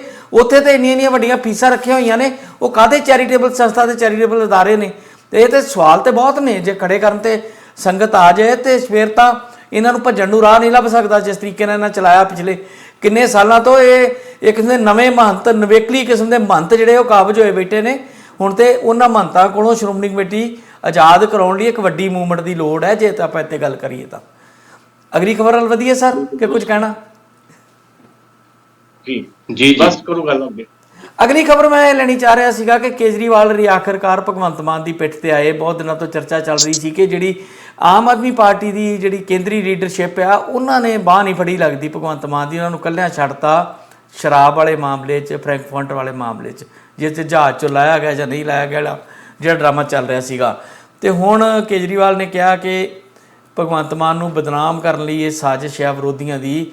ਤੇ ਦੂਜੇ ਪਾਸੇ ਬਾਜਵਾ ਸਾਹਿਬ ਚਿੱਠੀ ਲਿਖਦੇ ਕੇਂਦਰੀ ਹਵਾਬਾਜ਼ੀ ਮੰਤਰੀ ਸਿੰਧੀਆ ਸਾਹਿਬ ਨੂੰ, ਤੇ ਉਹ ਕਹਿੰਦੇ ਆ ਕਿ ਅਸੀਂ ਇਹਦੀ ਇਨਕੁਆਇਰੀ ਕਰਾਵਾਂਗੇ, ਲੁਫਥਾਂਸਾ ਵਾਲਿਆਂ ਨੂੰ ਵੀ ਪੁੱਛਾਂਗੇ ਕਿ ਸੱਚਮੁੱਚ ਹੀ ਇੱਦਾਂ ਹੋਇਆ ਕਿ ਨਹੀਂ ਹੋਇਆ। ਤੇ ਨਾਲ ਦੀ ਨਾਲ ਇਹ ਗੱਲ ਵੀ ਧਿਆਨ ਦੇਣ ਵਾਲੀ ਆ ਕਿ ਸਾਡੇ ਉੱਥੇ ਕੋਈ ਐਂਬੈਸਡਰ ਹੋਣਗੇ, ਸਾਡੀ ਉੱਥੇ ਕੋਈ ਆਪਣਾ ਕੌਂਸਲੇਟ ਜਨਰਲ ਦਾ ਆਫਿਸ ਹੋਏਗਾ। ਸਾਡੀ ਰਾਹ ਬੜੀ ਤਕੜੀ ਆ। ਸਰਕਾਰ ਕੋ ਕਿਹੜੀ ਚੀਜ਼ ਦਾ ਪਤਾ ਲੁਕੀ ਹੁੰਦੀ ਆ, ਉਹਨਾਂ ਨੂੰ ਪਤਾ ਹੋਊਗਾ ਸਾਰੀਆਂ ਚੀਜ਼ਾਂ ਦਾ ਵੀ ਸੱਚੀ ਮੁੱਚੀ ਲਾਇਆ ਗਿਆ ਜਾਂ ਨਹੀਂ ਲਾਇਆ ਗਿਆ। ਇਹ ਸਿਆਸਤ ਹੀ ਨਹੀਂ ਹੋ ਰਹੀ, ਇਸ ਗੇਮ ਨਹੀਂ ਖੇਡ ਰਹੇ ਸਿੰਧੀਆ ਸਾਹਿਬ ਵੀ ਕਿ ਅਸੀਂ ਉਹਨਾਂ ਨੂੰ ਲਿਖਾਂਗੇ, ਉਹਨਾਂ ਕੋਲ ਪੁੱਛਾਂਗੇ। ਲੁਫਥਾਂਸਾ ਵਾਲਿਆਂ ਦਾ ਤੇ ਕਿਸਮ ਦਾ ਬਿਆਨ ਆ ਵੀ ਗਿਆ ਕਿ ਜਹਾਜ਼ ਬਦਲਣ ਕਰਕੇ ਇਹ ਗੱਲ ਹੋਈ ਆ। ਤੇ ਜੇ ਫਿਰ ਡੀਬੋਰਡ ਕੀਤੇ ਗਏ ਤੇ ਸਾਰੇ ਜਹਾਜ਼ ਦੇ ਮੁਸਾਫਰ ਡੀਬੋਰਡ ਕੀਤੇ ਤੇ ਦੁਬਾਰਾ ਚੜੇ, ਕੀ ਉਸੇ ਨੰਬਰ ਫਲਾਈਟ 'ਚ ਭਗਵੰਤ ਮਾਨ ਆਏ ਕਿ ਨਹੀਂ ਆਏ? ਇਹ ਤਾਂ ਕੋਈ ਗੱਲ ਕਰਦਾ ਨਹੀਂ ਕਿ ਉਹਨਾਂ ਨੂੰ ਛੱਡ ਕੇ ਨਵੀਂ ਫਲਾਈਟ 'ਤੇ ਚੜ੍ਹਨਾ ਪਿਆ। ਮਤਲਬ ਬਹੁਤ ਸਾਰੇ ਸਵਾਲ ਨੇ। ਇਹ ਰਾਜਨੀਤੀ ਵੀ ਕਿਤੇ ਨਾ ਕਿਤੇ 'ਚ ਬਹੁਤ ਜ਼ਿਆਦਾ ਹਾਵੀ ਨਜ਼ਰ ਆ ਰਹੀ ਆ। ਤੇ ਇਹ ਹੁਣ ਸਿਆਸਤ ਕੀ ਮੋੜ ਦੇਊਗੀ ਭਗਵੰਤ ਮਾਨ ਦੇ ਇਸ ਇਸ਼ੂ ਦੇ ਉੱਤੇ? ਗਿੱਲ ਸਾਹਿਬ ਇਸ ਮੁੱਦੇ ਗੱਲ ਇਹ ਆ ਵੀ ਅਸੀਂ ਹਾਂਜੀ ਕਰ ਲਓ ਕਰ। ਜੀ ਦਸਾਂਝ ਸਾਹਿਬ ਤੁਸੀਂ ਬੋਲ ਲਓ। ਮਨਦੀਪ ਜੀ ਤੁਸੀਂ ਕਰੋ। ਮੈਂ ਸਿਰਫ ਗਿੱਲ ਸਾਹਿਬ ਵੀ ਤਾਲਮੇਲ ਬੈਠ ਨਹੀਂ ਰਿਹਾ, ਦੋਵੇਂ ਥੋੜਾ ਤਾਲਮੇਲ ਵਿਗੜ ਜਾਂਦਾ। ਚਲੋ ਮਨਦੀਪ ਜੀ ਆਪਣੀ ਗੱਲ ਪੂਰੀ ਕਰ ਲਓ, ਤੁਸੀਂ ਆਪਣੀ ਪੂਰੀ ਕਰ ਲਓ, ਮੈਂ ਕੋਆਰਡੀਨੇਟ ਕਰਦਾ। ਹਾਂਜੀ ਗਿੱਲ ਸਾਹਿਬ ਆਪਣੀ ਰਾਜਨੀਤੀ ਦੀ ਇਹ ਤਰਾਸਦੀ ਰਹੀ ਹੈ, ਜਦੋਂ ਕਦੋਂ ਵੀ ਕੋਈ ਵੀ ਮਸਲਾ ਉੱਠਦਾ, ਜਿੰਨੇ ਵੀ ਆਪਣੇ ਰਾਜਨੀਤਿਕ ਆਗੂ ਨੇ ਇੱਕ ਦੂਜੇ ਨੂੰ ਨੀਵਾਂ ਦਿਖਾਉਣ ਕੋਈ ਵੀ ਮੌਕਾ ਨਹੀਂ ਛੱਡਦੇ। ਪਰ ਜਿਹੜੇ ਜਦੋਂ ਇਹ ਮਸਲੇ ਲੋਕਾਂ ਦੇ ਮਸਲੇ ਹੁੰਦੇ ਨੇ, ਉਸ ਪ੍ਰਤੀ ਇੰਨੀ ਸੰਜੀਦਗੀ ਕਿਉਂ ਨਹੀਂ ਦਿਖਾਉਂਦੇ? ਇਹ ਜ਼ਿਆਦਾਤਰ ਇਹ ਮੁੱਦਾ ਪਤਾ ਨਹੀਂ ਉਹ ਗੱਲ ਮੁੱਖ ਮੰਤਰੀ ਸਾਹਿਬ ਨਾਲ ਹੋਈ ਜਾਂ ਨਾ ਹੋਈ ਆ, ਪਰ ਸੋਸ਼ਲ ਮੀਡੀਆ ਤੇ ਇਸ ਚੀਜ਼ ਨੂੰ ਬੜੇ ਵੱਡੇ ਪੱਧਰ ਤੇ ਪ੍ਰਚਾਰਿਆ ਜਾ ਰਿਹਾ, ਤੇ ਉਸ ਦੇ ਨਾਲ ਹੀ ਉਹਦੇ ਡਿਫੈਂਸ ਵਿੱਚ ਵੀ ਕਈ ਅਜਿਹੀਆਂ ਵੀਡੀਓ ਆ ਰਹੀਆਂ ਨੇ ਵੀ ਅਜਿਹਾ ਕੁਝ ਨਹੀਂ ਹੋਇਆ। ਭਾਵੇਂ ਕਿ ਸਰਕਾਰਾਂ ਨੂੰ ਇਸ ਮਾਮਲੇ ਪ੍ਰਤੀ ਸਾਰਾ ਕੁਝ ਪਤਾ ਹੁੰਦਾ, ਪਰ ਇਸ ਨੂੰ ਉਹਨੂੰ ਐਡਾ ਵੱਡਾ ਮੁੱਦਾ ਬਣਾਇਆ ਜਾ ਰਿਹਾ ਕਿ ਆਮ ਆਦਮੀ ਪਾਰਟੀ ਨੂੰ ਨੀਚਾ ਦਿਖਾਉਣ ਦੀ ਕੋਸ਼ਿਸ਼ ਕੀਤੀ ਜਾ ਰਹੀ ਹੈ ਸਿੱਧੇ ਤੌਰ। ਪਰ ਇਹ ਹੁਣ ਮਾਨਸਿਕਤਾ ਕਿੱਦਾਂ ਦੀ ਆ ਇਹ ਮੈਨੂੰ ਨਹੀਂ ਲੱਗਦਾ, ਪਰ ਇਸ ਨੂੰ ਬੇਲੋੜਾ ਹੁਣ ਵਧਾਇਆ ਜਾ ਰਿਹਾ ਕਿ ਜੇ ਕੋਈ ਗੱਲ ਹੋਈ ਹੋ ਜੂਗੀ, ਪਰ ਇਸ ਨਾਲ ਤੁਸੀਂ ਆਪਣੇ ਸਟੇਟ ਦੀ ਕਿਉਂ ਬਦਨਾਮੀ ਕਰ ਰਹੇ ਆਪਾਂ। ਇਸ ਨਾਲ ਆਪਾਂ ਨੂੰ ਜਿਹੜੇ ਮੇਨ ਮੁੱਦੇ ਨੇ ਉਹਨਾਂ ਵੱਲ ਸੰਜੀਦਾ ਹੋਣ ਦੀ ਲੋੜ ਆ, ਨਾ ਕਿ ਇੱਕ ਦੂਜੇ ਨੂੰ ਭੰਡਣ ਦੀ। ਕਿਉਂਕਿ ਪੋਲੀਟੀਕਲ ਪਾਰਟੀਆਂ ਦੇ ਵਿੱਚ ਇੱਕ ਦੂਜੇ ਪ੍ਰਤੀ ਬਿਆਨ ਦੇਣਾ, ਇੱਕ ਦੂਜੇ ਨੂੰ ਨੀਵਾਂ ਦਿਖਾਉਣਾ, ਇੱਕ ਦੂਜੇ ਨੂੰ ਮਤਲਬ ਕਿ ਏਦਾਂ ਇਸ ਹਾਲਤ ਤੇ ਵੀ ਅਸੀਂ ਇੱਕ ਦੂਜੇ ਨੂੰ ਨੀਚਾ ਕਿਵੇਂ ਦਿਖਾਈਏ। ਪਰ ਜਿਹੜੇ ਕਿ ਅਸਲ ਮੁੱਦੇ ਨੇ ਬੇਰੁਜ਼ਗਾਰੀ ਦੇ, ਕਿਸਾਨੀ ਦੇ, ਉਸ ਪ੍ਰਤੀ ਪੋਲੀਟੀਕਲ ਪਾਰਟੀ ਇੰਨੇ ਸੰਜੀਦਾ ਕਿਉਂ ਨਹੀਂ ਹੁੰਦੀ ਹੈ। ਜਦੋਂ ਜਿਵੇਂ ਕਿ ਆਪਾਂ ਪਿੱਛੇ ਦੇਖਿਆ ਕਾਂਗਰਸ ਪਾਰਟੀ ਦਾ ਸੀ, ਜਦੋਂ ਰਾਹੁਲ ਗਾਂਧੀ ਤੇ ਈਡੀ ਤੋਂ ਪੁੱਛਗਿੱਛ ਹੋ ਰਹੀ ਸੀ, ਕਾਂਗਰਸ ਪਾਰਟੀ ਨੇ ਬੜੇ ਧਰਨੇ ਲਗਾਏ, ਹਰ ਪਾਸੇ ਗਏ, ਪਰ ਜਿਹੜੇ ਲੋਕਾਂ ਦੇ ਮੁੱਦੇ ਹੁੰਦੇ ਨੇ ਉਦੋਂ ਸਿਰਫ ਮੈਮੋਰੰਡਮ ਦੇ ਕੇ ਵਾਪਸ ਆ ਜਾਂਦੇ ਨੇ। ਇਹ ਚੀਜ਼ਾਂ ਲੋਕਾਂ ਨੂੰ ਸਮਝ ਆਉਣ ਲੱਗ ਗਈਆਂ। ਇਸੇ ਦਾ ਜਿਹੜਾ ਹਜ਼ਾਰਾਂ ਲੋਕੀ ਉਹ ਪਾਰਟੀਆਂ ਨੂੰ ਦੇਣਗੇ। ਫਿਲਹਾਲ ਇਹ ਚੀਜ਼ਾਂ ਮੇਰੇ ਖਿਆਲ 'ਚ ਬੇਲੋੜਾ ਮੁੱਦਾ ਉਛਾਲਿਆ ਜਾ ਰਿਹਾ। ਜੀ ਗਿੱਲ ਸਾਹਿਬ। ਦਸਾਂਝ ਸਾਹਿਬ, ਤੁਸੀਂ ਇੱਥੇ ਵੀ ਕਮੈਂਟ ਕਰ ਰਹੇ ਹੋ, ਨਾਲ ਤੁਹਾਡੇ ਲਈ ਮੇਰਾ ਸਵਾਲ ਇਹ ਆ ਕਿ ਜਦੋਂ ਕੈਪਟਨ ਸਾਹਿਬ ਦਾਖਲ ਹੁੰਦੇ ਆ ਬੀਜੇਪੀ ਦੇ ਵਿੱਚ ਆਪਣਾ ਧੜਾ ਲੈ ਕੇ, ਤੇ ਉਹਨਾਂ ਦੀ ਲਿਸਟ ਵਿੱਚ ਜਿਹੜੇ ਲੋਕ ਹੋਰ ਵੀ ਸੀਗੇ, ਜਿਨ੍ਹਾਂ 'ਚ ਓਪੀ ਸੋਨੀ ਸੀਗੇ, ਸਾਧੂ ਸਿੰਘ ਧਰਮਸੋਤ ਸੀਗੇ, KP ਸਿੰਘ ਸੀਗੇ, ਕਹਿੰਦੇ ਆ ਵੀ ਉਹ ਸਾਰਿਆਂ ਦੇ ਨਾਂ ਸੀਗੇ, ਪਰ ਐਨ ਆਖਰੀ ਮੂਵਮੈਂਟ ਤੇ ਬੀਜੇਪੀ ਵਾਲਿਆਂ ਕਿਹਾ ਨਾ ਜੀ ਕਰਪਟ ਬੰਦੇ ਨਹੀਂ ਮਨਜ਼ੂਰ, ਸਾਨੂੰ ਇਹ ਨਹੀਂ ਅਸੀਂ ਲੈਣੇ। ਤੇ ਕਿੱਥੇ ਤੇ ਦਿਨ ਇਹ ਸੀ ਕਿ ਚਿਹਰੇ ਮੂਹਰੇ ਭਾਲਦੀ ਫਿਰਦੀ ਸੀ ਬੀਜੇਪੀ, ਤੇ ਹੁਣ ਉਹਨਾਂ ਨੇ ਵੀ ਸਟੈਂਡਰਡ ਬਣਾ ਲਿਆ ਵੀ ਕਿਹੜਾ ਲੈਣਾ ਤੇ ਕਿਹੜਾ ਨਹੀਂ ਲੈਣਾ। ਉਹਨਾਂ ਦੀ ਕਾਫੀ ਜ਼ਿਆਦਾ ਦੁਰਗਤ ਹੋਈ ਲੱਗਦੀ, ਨਾ ਇੱਧਰ ਦੇ ਰਹੇ ਨਾ ਉੱਧਰ ਦੇ ਰਹੇ, ਇਦਾਂ ਦੇ ਹਾਲਾਤ ਬਣੇ ਪਏ ਆ। ਤੇ ਤੁਸੀਂ ਇਹਨੂੰ ਕਿੱਦਾਂ ਦੇਖਦੇ ਹੋ?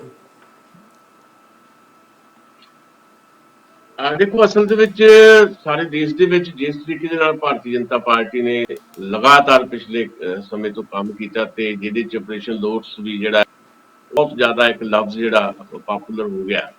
ਅੱਜ ਜਦੋਂ ਹੁਣ ਅਸੀਂ ਇਹਦੀ ਵੀ ਗੱਲ ਕਰਦੇ ਹਾਂ ਵੀ ਸਾਡਾ ਸਪੈਸ਼ਲ ਸੈਸ਼ਨ ਜਿਹੜਾ 22 ਸਤੰਬਰ ਵਾਲਾ, ਉਹਨੂੰ ਕਰਨ ਦੀ ਆਗਿਆ ਰਾਜਪਾਲ ਨੇ, ਉਹਦੇ ਖਿਲਾਫ ਵੀ ਜਿਹੜੀ ਆਮ ਆਦਮੀ ਪਾਰਟੀ ਦੀ ਹੋ ਰਹੀ ਹੈ ਵੀ ਇਸ ਕਰਕੇ ਆ ਵੀ ਜਦੋਂ ਇਹਨਾਂ ਦਾ ਆਪਰੇਸ਼ਨ ਲੋਟਸ ਇੱਥੇ ਫੇਲ ਹੋ ਗਿਆ, ਤੇ ਤਾਂ ਕੇਂਦਰ ਸਰਕਾਰ ਦਾ ਇਸ਼ਾਰਾ ਜਿਹੜਾ ਹੋਇਆ, ਜਿਹਦੇ ਕਰਕੇ ਸਾਡਾ ਇਹ ਸਪੈਸ਼ਲ ਸੈਸ਼ਨ ਉਹਨੂੰ ਨਹੀਂ ਕਰਨ ਦੀ ਆਗਿਆ ਦਿੱਤੀ ਗਈ। ਤੇ ਇਹਦੇ ਕਰਕੇ ਇੱਕ ਬਦਨਾਮੀ ਬਹੁਤ ਹੋ ਰਹੀ ਹੈ ਭਾਰਤੀ ਜਨਤਾ ਪਾਰਟੀ ਦੇਸ਼ ਪੱਧਰ ਦੇ ਉੱਤੇ। ਅਰਵਿੰਦ ਕੇਜਰੀਵਾਲ ਨੇ ਜਿਸ ਤਰੀਕੇ ਦੇ ਨਾਲ ਪਿਛਲੇ ਦਿਨਾਂ ਦੇ ਸਵਾਲ ਉਠਾਏ ਵੀ 7000 ਤੋਂ ਲੈ ਕੇ 8000 ਕਰੋੜ ਤੱਕ ਦਾ ਖਰਚਾ ਜਿਹੜਾ ਕੀਤਾ ਗਿਆ, 285 MLA ਖਰੀਦੇ ਆ ਹੁਣ ਤੱਕ ਆਮ ਆਦਮੀ ਆਪਣੀ ਭਾਰਤੀ ਜਨਤਾ ਪਾਰਟੀ ਨੇ। ਅਰਵਿੰਦ ਕੇਜਰੀਵਾਲ ਨੇ ਇੱਕ ਲੰਮੀ ਗੱਲਬਾਤ ਦੇ ਵਿੱਚ ਇਹ ਗੱਲ ਜ਼ੋਰ ਦੇ ਕੇ ਕਹੀ ਵੀ ਜਦੋਂ ਤੋਂ ਇਹ ਸੱਤਾ 'ਚ ਆਏ ਆ ਨਰਿੰਦਰ ਮੋਦੀ, 285 ਵੱਖ-ਵੱਖ ਪਾਰਟੀਆਂ ਦੇ MLA ਇਹਨਾਂ ਨੇ ਖਰੀਦ ਲਏ, ਤੇ ਵੱਖ-ਵੱਖ ਸੂਬਿਆਂ ਦੇ ਵਿੱਚ ਘੱਟ ਗਿਣਤੀ ਚੋਣ ਦੇ ਬਾਵਜੂਦ ਸਰਕਾਰਾਂ ਬਣਾਈਆਂ ਰਲ ਕੇ ਦੂਸਰੇ ਕਿਸੇ ਹੋਰ ਧਿਰ ਦੇ ਨਾਲ, ਜਾਂ ਆਪ ਸਰਕਾਰ ਬਣਾਈ ਏਦਾਂ ਹੀ ਭੰਨ-ਤੋੜ ਕਰਕੇ, ਤੇ ਉਹਦੇ 'ਚ ਬੜੇ ਕਰਪਟ ਲੋਕ ਹੈ। ਤੇ ਇਹ ਗੱਲਾਂ ਜਦੋਂ ਆ ਗਈਆਂ, ਤੇ ਹੁਣ ਪੰਜਾਬ ਦੇ ਹਵਾਲੇ ਨਾਲ ਜਦੋਂ ਗੱਲ ਚੱਲਦੀ ਹੈ, ਤੇ ਇੱਥੇ ਤਾਂ ਜਿਹੜੀ ਪੁਰਾਣੀ ਸਰਕਾਰ ਦੇ ਬਹੁਤੇ ਲੋਕ ਜਿਹੜੇ ਆ ਉਹ ਬਹੁਤ ਸਾਰੇ ਮਾਮਲਿਆਂ 'ਚ ਫਸੇ ਹੋਏ ਆ, ਕਰਪਸ਼ਨ 'ਚ ਫਸੇ ਹੋਏ ਆ। ਸਾਧੂ ਸਿੰਘ ਧਰਮਸੋਤ ਦਾ ਤੁਸੀਂ ਜ਼ਿਕਰ ਕੀਤਾ, OP ਸੋਨੀ ਦੇ ਖਿਲਾਫ ਭਾਵੇਂ ਕਾਰਵਾਈ ਗੱਲਾਂ ਚੱਲ ਰਹੀਆਂ, ਤੇ ਇਸ ਕਰਕੇ ਮੈਨੂੰ ਲੱਗਦਾ ਕਿ ਆਪਣੀ ਇੱਕ ਰਣਨੀਤੀ ਸ਼ਾਇਦ ਬੀਜੇਪੀ ਨੇ ਬਦਲੀ ਹੈ। ਕੈਪਟਨ ਅਮਰਿੰਦਰ ਇੱਕ ਸੂਚੀ ਲੈ ਕੇ ਗਏ ਸੀ, ਜਿਹਦਾ ਜ਼ਿਕਰ ਤੁਸੀਂ ਕੀਤਾ, ਮੈਂ ਉਹ ਦੁਹਰਾਉਣੀ ਨਹੀਂ ਚਾਹੁੰਦਾ। ਉਹਦੇ ਜਿਹੜੇ ਨਾਂ ਸੀ ਉਹਨਾਂ ਤੇ ਕਾਂਟਾ ਫੇਰ ਦਿੱਤਾ ਉਹਨਾਂ ਨੇ, ਕਹਿੰਦੇ ਵੀ ਨਹੀਂ ਅਸੀਂ ਹੁਣ ਜਿਹੜਾ ਕੋਈ ਇਸ ਤਰ੍ਹਾਂ ਦਾ ਜਿਹੜਾ ਕੋਈ ਸਕੈਂਡਲ 'ਚ ਫਸਿਆ ਬੰਦਾ ਜਿਹੜਾ ਆ ਉਹ ਭਾਰਤੀ ਜਨਤਾ ਪਾਰਟੀ ਸ਼ਾਮਲ ਨਹੀਂ ਕਰਨਾ। ਆਪਣੀ ਇਸ ਗੱਲ ਤੇ ਕਿੰਨੀ ਦੇਰ ਤੱਕ ਕਾਇਮ ਰਹਿੰਦੇ ਵੱਖਰਾ ਸਵਾਲ ਹੈ, ਪਰ ਇਸ ਗੱਲ ਦਾ ਜਵਾਬ ਹੋ ਸਕਦਾ ਵੀ ਜਿਹੜੇ 285 ਹੁਣ ਤੱਕ ਸ਼ਾਮਲ ਕੀਤੇ ਹੈ, ਉਹਦੇ 'ਚ ਕਿੰਨੇ ਕੁ ਦੁੱਧ ਧੋਤੇ ਸੀ? ਕੋਈ ਵੀ ਦੁੱਧ ਧੋਤਾ ਨਹੀਂ ਸੀ।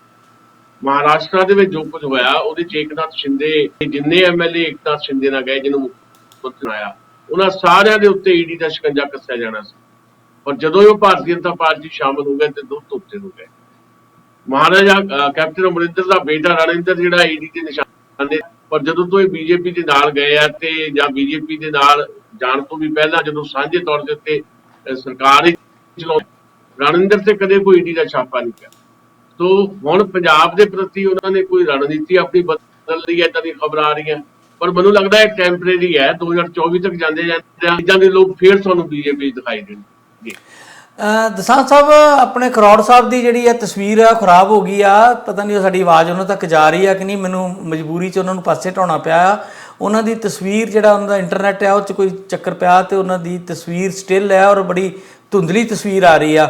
ਜੇ ਮਨਦੀਪ ਤੁਸੀਂ ਇਹਨੂੰ ਠੀਕ ਕਰ ਸਕਦੇ ਹੋ ਤੇ ਇੱਕ ਅੱਧੇ ਮਿੰਟ ਲਈ ਆ ਸਕਦੇ ਹੋ, ਨਹੀਂ ਤੇ ਫਿਰ ਅਸੀਂ ਤੁਹਾਡੇ ਕੋਲ ਜਾਂਚ ਚਾਹੁੰਦੇ ਹਾਂ। ਤੁਹਾਡੀ ਤਸਵੀਰ ਬਿਲਕੁਲ ਖਰਾਬ ਹੋ ਗਈ ਆ। ਤਸਵੀਰ ਜਦੋਂ ਆਪਾਂ ਸਕਰੀਨ ਤੇ ਲੈ ਕੇ ਆਉਂਦੇ ਆ ਤੇ ਕੁਝ ਵੀ ਤੁਹਾਡਾ ਨਜ਼ਰ ਨਹੀਂ ਆਉਂਦਾ, ਧੁੰਦਲਾਪਨ ਨਜ਼ਰ ਆ ਰਿਹਾ ਜੀ। मतलब स्टिल हो गई है उन्होंने स्टिल हाँ जी जी, आ रही ਤੁਹਾਡੀ ਤਸਵੀਰ ਨਹੀਂ ਠੀਕ ਆ ਰਹੀ ਆਪਣੇ ਖਰੋੜ ਸਾਹਿਬ। ਮੇਰੇ ਖਿਆਲ ਤੁਹਾਡੇ ਕੋਲ ਇੱਥੇ ਇਜਾਜ਼ਤ ਲੈਣੀ ਆ, ਸਮਾਂ ਵੀ ਸਾਡਾ ਹੋਣ ਵਾਲਾ, ਇਜਾਜ਼ਤ ਤੁਹਾਡੇ ਕੋਲ ਇੱਥੇ ਲੈਣੇ ਆ। ਇੱਕ ਅੱਧੀ ਖਬਰ ਜਿਹੜੀ ਆ ਮੈਂ ਸ਼ਸ਼ੀਰ ਰਾਣਾ ਅੱਗੇ ਚੱਲ ਕੇ ਕਰ ਲੈਣਾ ਤੇ ਤੁਹਾਡੇ ਕੋਲ ਇੱਥੇ ਇਜਾਜ਼ਤ ਚਾਹੁੰਦੇ ਅਸੀਂ। ਅੱਛਾ, ਆਪਣੇ ਲਾਸਟ ਖਬਰ ਆਪਾਂ ਕਰ ਰਹੀ ਹਾਂ ਦੋ ਸਿਰਫ ਦਸਾਂਝ ਸਾਹਿਬ, ਇੱਕ ਨੈਸ਼ਨਲ ਖਬਰ ਹੈ, ਇੱਕ ਇੰਟਰਨੈਸ਼ਨਲ ਆ। ਨੈਸ਼ਨਲ ਲੈਵਲ ਦੀ ਖਬਰ ਇਹ ਆ ਕਿ ਜਿਹੜੀ ਅਸੀਂ ਰੋਜ਼ ਚਰਚਾ ਕਰਦੇ ਸੀ, ਰਾਹੁਲ ਗਾਂਧੀ ਦਾ ਆ ਗਿਆ ਆਖਿਰਕਾਰ ਕਿ ਉਹ ਆਪਣੇ ਪੇਪਰ ਨਹੀਂ ਭਰ ਰਹੇ, ਉਹ ਇਲੈਕਸ਼ਨ ਨਹੀਂ ਲੜਨਗੇ। ਗਾਂਧੀ ਪਰਿਵਾਰ ਜਿਹੜਾ ਵਾ ਉਹਦੇ ਥਾਪੜੇ ਨਾਲ ਤੇ ਪ੍ਰਧਾਨ ਬਣੂਗਾ, ਪਰ ਗਾਂਧੀ ਪਰਿਵਾਰ ਸਿੱਧੇ ਤੌਰ ਤੇ ਸ਼ਾਮਲ ਨਹੀਂ ਹੋਊਗਾ ਪ੍ਰਧਾਨਗੀ 'ਚ। ਬਰੀਫ 'ਚ ਬੋਲ ਦਿਓ। ਉਹਦੇ 'ਚ ਸਿੱਧੀ ਡਾਇਰੈਕਟ ਜਿਹੜੀ ਆ ਹੁਣ ਅਸ਼ੋਕ ਗਹਿਲੋਤ ਬਾਰੇ, ਜਿਹੜਾ ਅਸ਼ੋਕ ਗਹਿਲੋਤ ਨੇ ਬਿਲਕੁਲ ਨਾ ਕੀਤੀ ਹੋਈ ਸੀ, ਪਰ ਹੁਣ ਉਹ ਕਾਗਜ਼ ਭਰਨਗੇ ਜੋ ਖਬਰਾਂ ਆ ਰਹੀਆਂ। ਤੇ ਅਸ਼ੋਕ ਗਹਿਲੋਤ ਤੇ ਸ਼ਸ਼ੀ ਥਰੂਰ ਦੇ ਵਿਚਾਲੇ ਮੁਕਾਬਲਾ ਹੋਏਗਾ ਤੇ ਜ਼ਿਆਦਾਤਰ ਮੈਨੂੰ ਲੱਗਦਾ ਹੈ ਕਿ ਪਸੰਦ ਜਿਹੜੀ ਹੈਗੀ ਹੈ ਗਾਂਧੀ ਪਰਿਵਾਰ ਦੀ ਅਸ਼ੋਕ ਗਹਿਲੋਤ ਹੈ, ਭਾਵੇਂ ਸ਼ਸ਼ੀ ਥਰੂਰ ਦੇ ਵੀ ਝੰਡੀ ਲਈ ਹੈ ਸੋਨੀਆ ਗਾਂਧੀ ਤੋਂ। ਸੋ ਬਹੁਤ ਦੇਰ ਬਾਅਦ ਗਾਂਧੀ ਪਰਿਵਾਰ ਤੋਂ ਬਿਨਾਂ ਕੋਈ ਪ੍ਰਧਾਨ ਕਾਂਗਰਸ ਨੂੰ ਮਿਲੇਗਾ, ਪਰ ਗਾਂਧੀ ਪਰਿਵਾਰ ਸਿਰਮੌਰ ਹੀ ਰਹੇਗਾ।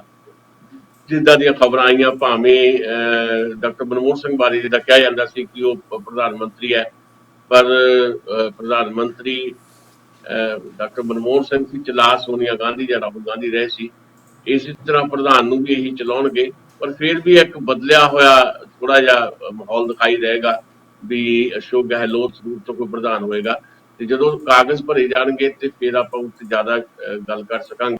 ਇਹਦਾ ਪੱਲਾ ਭਾਰੀ ਹੈ। ਹਾਲ ਫਿਲਹਾਲ ਅਸ਼ੋਕ ਗਹਿਲੋਤ ਦਾ ਆਸ਼ੀਰਵਾਦ ਮਿਲਿਆ ਲੱਗਦਾ ਗਾਂਧੀ ਪਰਿਵਾਰ ਦਾ ਜੀ। ਦਸਾਂਝ ਸਾਹਿਬ, ਲਾਸਟ ਵਿੱਚ ਖਬਰ ਕਰਨੀ ਆ, ਅੱਜ ਰੂਸ ਦੇ ਪ੍ਰੈਜ਼ੀਡੈਂਟ ਦੀ ਧਮਕੀ ਆ ਗਈ ਅਮਰੀਕਾ ਨੂੰ ਤੇ ਨਾਲ ਯੂਕਰੇਨ ਨੂੰ ਵੀ। ਇੱਕ ਪਾਸੇ ਆਪਾਂ ਪਿਛਲੇ ਦਿਨਾਂ ਤੋਂ ਖਬਰਾਂ ਸੁਣ ਰਹੇ ਸੀ ਕਿ ਕਾਫੀ ਜ਼ਿਆਦਾ ਮੁਸ਼ਕਿਲ ਹਾਲਾਤ ਦਾ ਸਾਹਮਣਾ ਕਰਨਾ ਪੈ ਰਿਹਾ ਪੁਤਿਨ ਸਾਹਿਬ ਨੂੰ।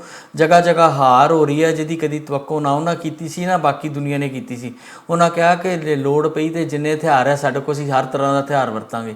ਯਾਨੀ ਕਿ ਨਿਊਕਲੀਅਰ ਹਥਿਆਰ ਵਰਤਣ ਦੀ ਧਮਕੀ ਦੇ ਦਿੱਤੀ ਆ। ਤੇ ਇਹਦੇ ਨਾਲ ਅਮਰੀਕਾ ਤੇ ਜਿਹੜਾ UN ਹੈ ਉਹਦੇ ਵਿੱਚ ਕਾਫੀ ਹਲਚਲ ਆ, ਕਾਫੀ ਜ਼ਿਆਦਾ ਇਹ ਕੱਲ੍ਹ ਨੂੰ ਲੈ ਕੇ, ਖਤਰੇ ਨੂੰ ਲੈ ਕੇ ਚਿੰਤਾ ਵਧੀਆਂ ਹੋਈਆਂ ਨੇ ਕਿ ਜੇ ਕੱਲ੍ਹ ਨੂੰ ਕਿਤੇ ਇੱਦਾਂ ਦੀ ਗੱਲ ਬਣੀ ਕਿ ਪੁਤਿਨ ਸਾਹਿਬ ਨੂੰ ਆਪਣੀ ਹਾਰ ਦਿਖੀ ਤੇ ਉਹ ਅਖੀਰ ਦੇ ਵਿੱਚ ਇਹ ਹਥਿਆਰ ਵਰਤ ਲੈਂਦੇ ਆ ਤੇ ਬੜਾ ਭਾਰੀ ਨੁਕਸਾਨ ਹੋਊਗਾ, ਜਿਹਦੇ ਵਿੱਚ ਫਿਰ ਸਾਰੇ ਜਿਹੜੀਆਂ ਵੱਡੀਆਂ ਸੁਪਰ ਤਾਕਤਾਂ ਨੇ ਉਹ ਦੋਸ਼ੀ ਗਰਦਾਨੀਆਂ ਜਾਣਗੀਆਂ। ਹਾਲਾਂਕਿ ਲੱਗਦਾ ਨਹੀਂ ਕਿ ਰਸ਼ੀਆ ਇੱਦਾਂ ਦਾ ਕੁਝ ਕਰੇਗਾ, ਪਰ ਕੁਝ ਕਿਹਾ ਨਹੀਂ ਜਾ ਸਕਦਾ। ਡਿਕਟੇਟਰ ਲੋਕ ਕੁਝ ਵੀ ਕਰ ਸਕਦੇ ਆ। ਚਿੰਤਾ ਤਾਂ ਵਾਜਬ ਹੈ, ਚਿੰਤਾ ਤਾਂ ਲਾਜ਼ਮੀ ਹੋਣੀ ਚਾਹੀਦੀ ਹੈ। ਜਿਸ ਤਰ੍ਹਾਂ ਉਹਨਾਂ ਨੇ ਧਮਕੀ ਦਿੱਤੀ ਹੈ, ਇਕੱਲੀ ਅਮਰੀਕਾ ਨੂੰ ਨਹੀਂ, ਉਹਨਾਂ ਨੇ ਸਾਰੇ ਉਹਨਾਂ ਮੁਲਕਾਂ ਨੂੰ, ਜਿਹੜੇ ਮੁਲਕ ਉਹਨਾਂ ਨੂੰ ਲੱਗਦਾ ਕਿ ਸਾਡੇ ਖਿਲਾਫ ਹੈਗੇ ਆ, ਉਹਨਾਂ ਨੇ ਸਿੱਧੀ ਧਮਕੀ ਦਿੱਤੀ ਹੈ ਕਿ ਜੇ ਸਾਡੇ ਨਾਲ ਇਸ ਤਰ੍ਹਾਂ ਦਾ ਵਰਤਾਓ ਕੀਤਾ ਗਿਆ ਤੇ ਅਸੀਂ ਗੁਰੇਜ਼ ਨਹੀਂ ਕਰਾਂਗੇ ਜਿਹੜੀ ਪਰਮਾਣੂ ਜਿਹੜੇ ਹਥਿਆਰ ਆ ਉਹਨਾਂ ਦੀ ਵਰਤੋਂ। ਸੋ ਮੈਨੂੰ ਲੱਗਦਾ ਕਿ ਮੌਕਾ ਹੈ। ਵੈਸੇ ਜਿੱਦਾਂ ਤੁਸੀਂ ਵੀ ਕਿਹਾ, ਕੋਈ ਏਦਾਂ ਲੱਗਦਾ ਤਾਂ ਨਹੀਂ ਹੈ ਕਿ ਕੋਈ ਮੁਲਕ ਜਿਹੜਾ ਐਡਾ ਵੱਡਾ ਕੋਈ ਕਦਮ ਚੁੱਕੇਗਾ, ਪਰ ਡਿਕਟੇਟਰ ਜਿਹੜੇ ਹੁੰਦੇ ਆ, ਤਾਨਾਸ਼ਾਹ ਜਿਹੜੇ ਹੁੰਦੇ ਆ, ਕਦੋਂ ਉਹਨਾਂ ਦਾ ਦਿਮਾਗ ਨਹੀਂ ਸੋਚਦੇ, ਕਿਉਂਕਿ ਬੜਾ ਆਤਮਘਾਤੀ ਜਦੋਂ ਤੁਸੀਂ ਇਸ ਤਰ੍ਹਾਂ ਦੇ ਹਥਿਆਰਾਂ ਦੀ ਵਰਤੋਂ ਕਰੋਗੇ, ਉਹ ਆਤਮਘਾਤੀ ਹੁੰਦੀ ਹੈ। ਤੁਹਾਡੇ ਆਪਣੇ ਖਿਲਾਫ ਵੀ ਉਹ ਵਰਤੇ ਜਾਣੇ ਹੁੰਦੇ ਆ। ਸੋ ਤਬਾਹੀ ਦਾ ਮੰਜ਼ਰ ਹੋਏਗਾ। ਸੋ ਮੈਨੂੰ ਲੱਗਦਾ ਕਿ ਵੱਡੀਆਂ ਜਿਹੜੀਆਂ ਤਾਕਤਾਂ ਨੇ UN 'ਚ ਬੈਠ ਕੇ ਜਾਂ ਉਂਝ ਵੀ ਜਿਹੜਾ ਇਸ ਦੁਨੀਆ ਨੂੰ ਖੂਬਸੂਰਤ ਬਣਾਉਣ ਵੱਲ ਵਧਣਾ ਚਾਹੀਦਾ ਤਾਲਮੇਲ ਦੇ ਨਾਲ, ਨਾ ਕਿ ਤਬਾਹੀ ਵੱਲ।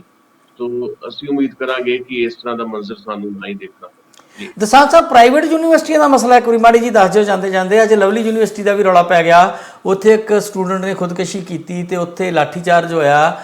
ਇਹ ਪ੍ਰਾਈਵੇਟ ਯੂਨੀਵਰਸਿਟੀਆਂ ਵਾਲੇ, ਜਿੱਦਾਂ ਕੱਲ੍ਹ ਆਪਾਂ ਗੱਲ ਕਰਦੇ ਸੀ, ਨਾ ਤਾਂ ਯੂਨੀਅਨ ਬਣਾਉਣ ਦਾ ਅਧਿਕਾਰ ਦਿੰਦੇ ਆ, ਨਾ ਵਿਦਿਆਰਥੀਆਂ ਨੂੰ ਇਕੱਠੇ ਹੋਣ ਦਿੰਦੇ ਆ, ਤੇ ਪੁਲਿਸ ਨੂੰ ਬੁਲਾ ਕੇ ਲਾਠੀਚਾਰਜ ਕਰਵਾ ਦਿੰਦੇ ਆ। ਇਹ ਲਵਲੀ ਪ੍ਰੋਫੈਸ਼ਨਲ ਯੂਨੀਵਰਸਿਟੀ 'ਚ ਵੀ ਹੋਇਆ।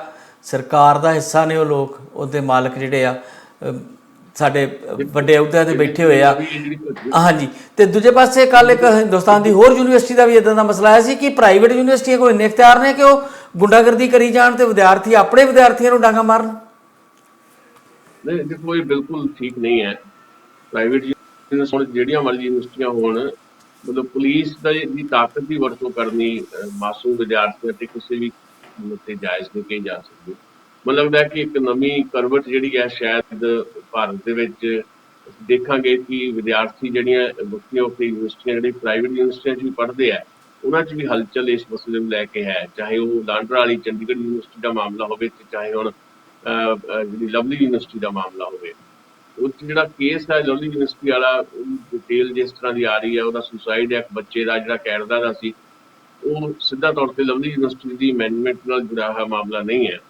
ਉਹ ਉਹਨਾਂ ਦੇ ਸਾਹਮਣੇ ਆ ਕੇ ਦੱਸਿਆ ਕਿ ਕਾਲੀਕਟ ਦੇ ਵਿੱਚ ਜਦੋਂ ਪੜ੍ਹਦਾ ਸੀ, ਉਹਦਾ ਇੱਕ IT ਦਾ ਪ੍ਰੋਫੈਸਰ ਜਿਹੜਾ ਉਹਨੂੰ ਪਰੇਸ਼ਾਨ ਕਰ ਰਿਹਾ ਸੀ, ਜਿਸ ਨੂੰ ਸੁਸਾਈਡ ਕੀਤਾ। ਉਹਨੇ ਇੱਕ ਨੂੰ ਤਾਂ ਬਰੀ ਕੀਤਾ, ਪਰ ਯੂਨੀਵਰਸਿਟੀ ਦੀ ਪ੍ਰਬੰਧਨ ਜਿਹੜੀ ਹੈ ਜਾਂ ਯੂਨੀਵਰਸਿਟੀ ਦੀ ਮੈਨੇਜਮੈਂਟ ਜਿਹੜੀ ਹੈ, ਉਹ ਚਾਹੇ ਲਵਲੀ ਯੂਨੀਵਰਸਿਟੀ ਚਾਹੇ ਲਾਂਡਰਾ ਯੂਨੀਵਰਸਿਟੀ ਚੰਡੀਗੜ੍ਹ ਹੈ, ਉਹਦੇ ਤੇ ਸਵਾਲ ਉੱਠਣੇ ਸ਼ੁਰੂ ਹੋ ਗਏ ਆ ਵੀ ਕਿਸੇ ਵੀ ਕਿਸਮ ਦੀ ਕੋਈ ਹਲਚਲ ਜਿਹੜੀ ਹੁੰਦੀ ਹੈ ਤੇ ਨਾਲ ਦੀ ਨਾਲ ਪੁਲਿਸ ਦੀ ਵਰਤੋਂ ਜਿਹੜੀ ਹੁੰਦੀ ਹੈ। ਸੋ ਮੈਨੂੰ ਲੱਗਦਾ ਕਿ ਪੰਜਾਬ ਸਰਕਾਰ ਨੂੰ ਤੇ ਪੁਲਿਸ ਐਡਮਿਨਿਸਟ੍ਰੇਸ਼ਨ ਨੂੰ ਜ਼ਿਆਦਾ ਸੁਚੇਤ ਹੋਣ ਦੀ ਜ਼ਰੂਰਤ ਹੈ ਕਿ ਤੁਸੀਂ ਕਿਹਨਾਂ ਲਈ ਕੰਮ ਕਰ ਰਹੇ ਹੋ। ਤੁਸੀਂ ਪਬਲਿਕ ਸਰਵੈਂਟ ਹੋ ਜਾਂ ਫਿਰ ਪ੍ਰਾਈਵੇਟ ਯੂਨੀਵਰਸਿਟੀਆਂ ਦੇ ਮਾਲਕਾਂ ਦੇ ਸੇਵਕ ਹੋ।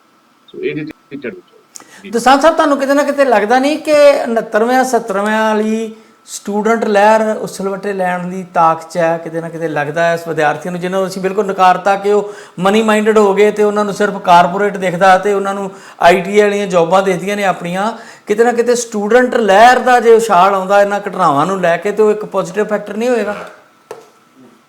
ਬੜਾ ਪੋਜ਼ਿਟਿਵ ਹੋਏਗਾ, ਹੋਣਾ ਵੀ ਚਾਹੀਦਾ ਹੈ। JNU ਦੇ ਵਿੱਚੋਂ ਇਦਾਂ ਦੀਆਂ ਖਬਰਾਂ ਆ ਰਹੀਆਂ ਸੀ, ਉਦੋਂ ਵੀ ਇੱਕ ਉਮੀਦ ਵੱਜੀ ਸੀ, ਪਰ ਉਸ ਉਮੀਦ ਨੂੰ ਉਦੋਂ ਪੂਰਾ ਲਾ ਦਿੱਤਾ ਗਿਆ। ਹੁਣ JNU ਦੇ ਉੱਤੇ ਕਬਜ਼ਾ ਜਿਹੜਾ ਆ ਲਗਭਗ ਕਰਨ ਦੀ ਪੋਜੀਸ਼ਨ ਜਿਹੜੀ ਬਣਾ ਲਈ ਹੈ ਕੇਂਦਰ ਸਰਕਾਰ ਨੇ, ਪਰ ਫਿਰ ਵੀ ਉੱਥੋਂ ਆਵਾਜ਼ਾਂ ਉੱਠਦੀਆਂ ਤੇ ਇਹਦੇ ਵੱਖ-ਵੱਖ ਸੂਬਿਆਂ ਦੇ ਵਿੱਚੋਂ ਵੀ ਆਵਾਜ਼ਾਂ ਉੱਠਣਗੀਆਂ। ਸੋ ਜਿਹੜੀਆਂ ਇਸ ਤਰ੍ਹਾਂ ਦੀਆਂ ਕੁਝ ਸਥਾਨਕ ਪੱਧਰ ਦੀਆਂ ਘਟਨਾਵਾਂ ਤੋਂ ਪੈਦਾ ਹੁੰਦੀਆਂ ਪ੍ਰਸਥਿਤੀਆਂ ਜਿਹੜੀਆਂ ਉਮੀਦ ਵੀ ਪੈਦਾ ਕਰਦੀਆਂ ਵੀ ਹਾਂ, ਪੰਜਾਬ ਤੋਂ ਸ਼ਾਇਦ ਇੱਕ ਵਿਦਿਆਰਥੀ ਲਹਿਰ ਵੀ ਇੱਕ ਮਜ਼ਬੂਤ, ਜਿਹੜਾ ਜਿੱਦਾਂ ਤੁਸੀਂ ਕਿਹਾ ਕਿ ਇੱਕ ਸਮਾਂ ਹੁੰਦਾ ਸੀ ਵਿਦਿਆਰਥੀ ਜਿਹੜੀ ਇੱਕ ਤਾਕਤ ਹੁੰਦੇ ਸੀ, ਮੁਲਾਜ਼ਮ ਵੀ ਇੱਕ ਤਾਕਤ ਹੁੰਦੇ ਸੀ। ਏਦਾਂ ਦੀ ਸਥਿਤੀ ਜਿਹੜੀ ਆ ਉਹ ਰਿਪੀਟ ਹੋਇਆ ਕਰਦੀ, ਕਿਉਂਕਿ ਇਹ ਕਦੀ ਵੀ ਕੁਝ ਖਤਮ ਨਹੀਂ ਹੋਇਆ ਕਰਦਾ। ਬਹੁਤ ਸਾਰੇ ਹਾਲਾਤ ਇਸ ਤਰ੍ਹਾਂ ਦੇ ਬਣਾ ਦਿੱਤੇ ਜਾਂਦੇ ਆ ਕਿ ਉਹਦੇ ਚੋਂ ਜਿਹੜੀ ਹੈ ਵਿਰੋਧ ਤੇ ਵਿਕਾਸ ਦਾ ਸਿਧਾਂਤ ਤੇ ਸਾਡੇ ਸਾਹਮਣੇ ਆ ਜਾਂਦਾ ਹੈ। ਜਿੰਨਾ ਜ਼ਿਆਦਾ ਦਬਾਇਆ ਜਾਏਗਾ ਉਨਾ ਹੀ ਜ਼ਿਆਦਾ ਜਿਹੜਾ ਉਭਾਰ ਵੀ ਪੈਦਾ ਹੋਏਗਾ। ਇਹ ਲੱਗਦਾ ਹੈ ਕਿ ਵਿਦਿਆਰਥੀ ਲਹਿਰ ਉਸ ਵਕਤ ਹੈ। ਬਿਲਕੁਲ ਜੀ, ਇਹ ਸ਼ੁਭ ਸੰਕੇਤ ਹੈ ਜੇ ਇਸ ਤਰ੍ਹਾਂ ਦੀ ਵਿਦਿਆਰਥੀ ਲਹਿਰ ਕੋਈ ਪੰਜਾਬ ਦੇ ਵਿੱਚ ਖੜੀ ਹੁੰਦੀ ਹੈ ਤੇ ਪੰਜਾਬ ਦੇ ਨੌਜਵਾਨ ਜਿਹੜੇ ਆ ਉਹ ਪੰਜਾਬ ਦੇ ਹਿੱਤਾਂ ਲਈ ਡਟ ਕੇ ਪਹਿਰਾ ਦੇਣ ਵਾਲੇ ਪਾਸੇ ਆਉਂਦੇ ਆ ਤੇ ਫਿਰ ਇਹ ਰਾਜਨੀਤਿਕ ਜਿਹੜੇ ਸਾਡੇ ਉੱਤੇ ਬੈਠੇ ਹੋਏ ਹਾਕਮ ਆ, ਇਹਨਾਂ ਦੇ ਵੀ ਜਿਹੜੇ ਦੰਦ ਥੋੜ੍ਹੇ ਜਿਹੇ ਖੱਟੇ ਹੋਣਗੇ ਤੇ ਨਾਲ ਦੀ ਨਾਲ ਲੋਕਾਂ ਦੀ ਲੁਕਾਈ ਦੀ ਆਵਾਜ਼ ਜਿਹੜੀ ਆ ਉਹ ਜਿਹੜੀ ਆ ਉਹ ਗੂੰਜਦੀ ਸਾਨੂੰ ਸੁਣੂਗੀ।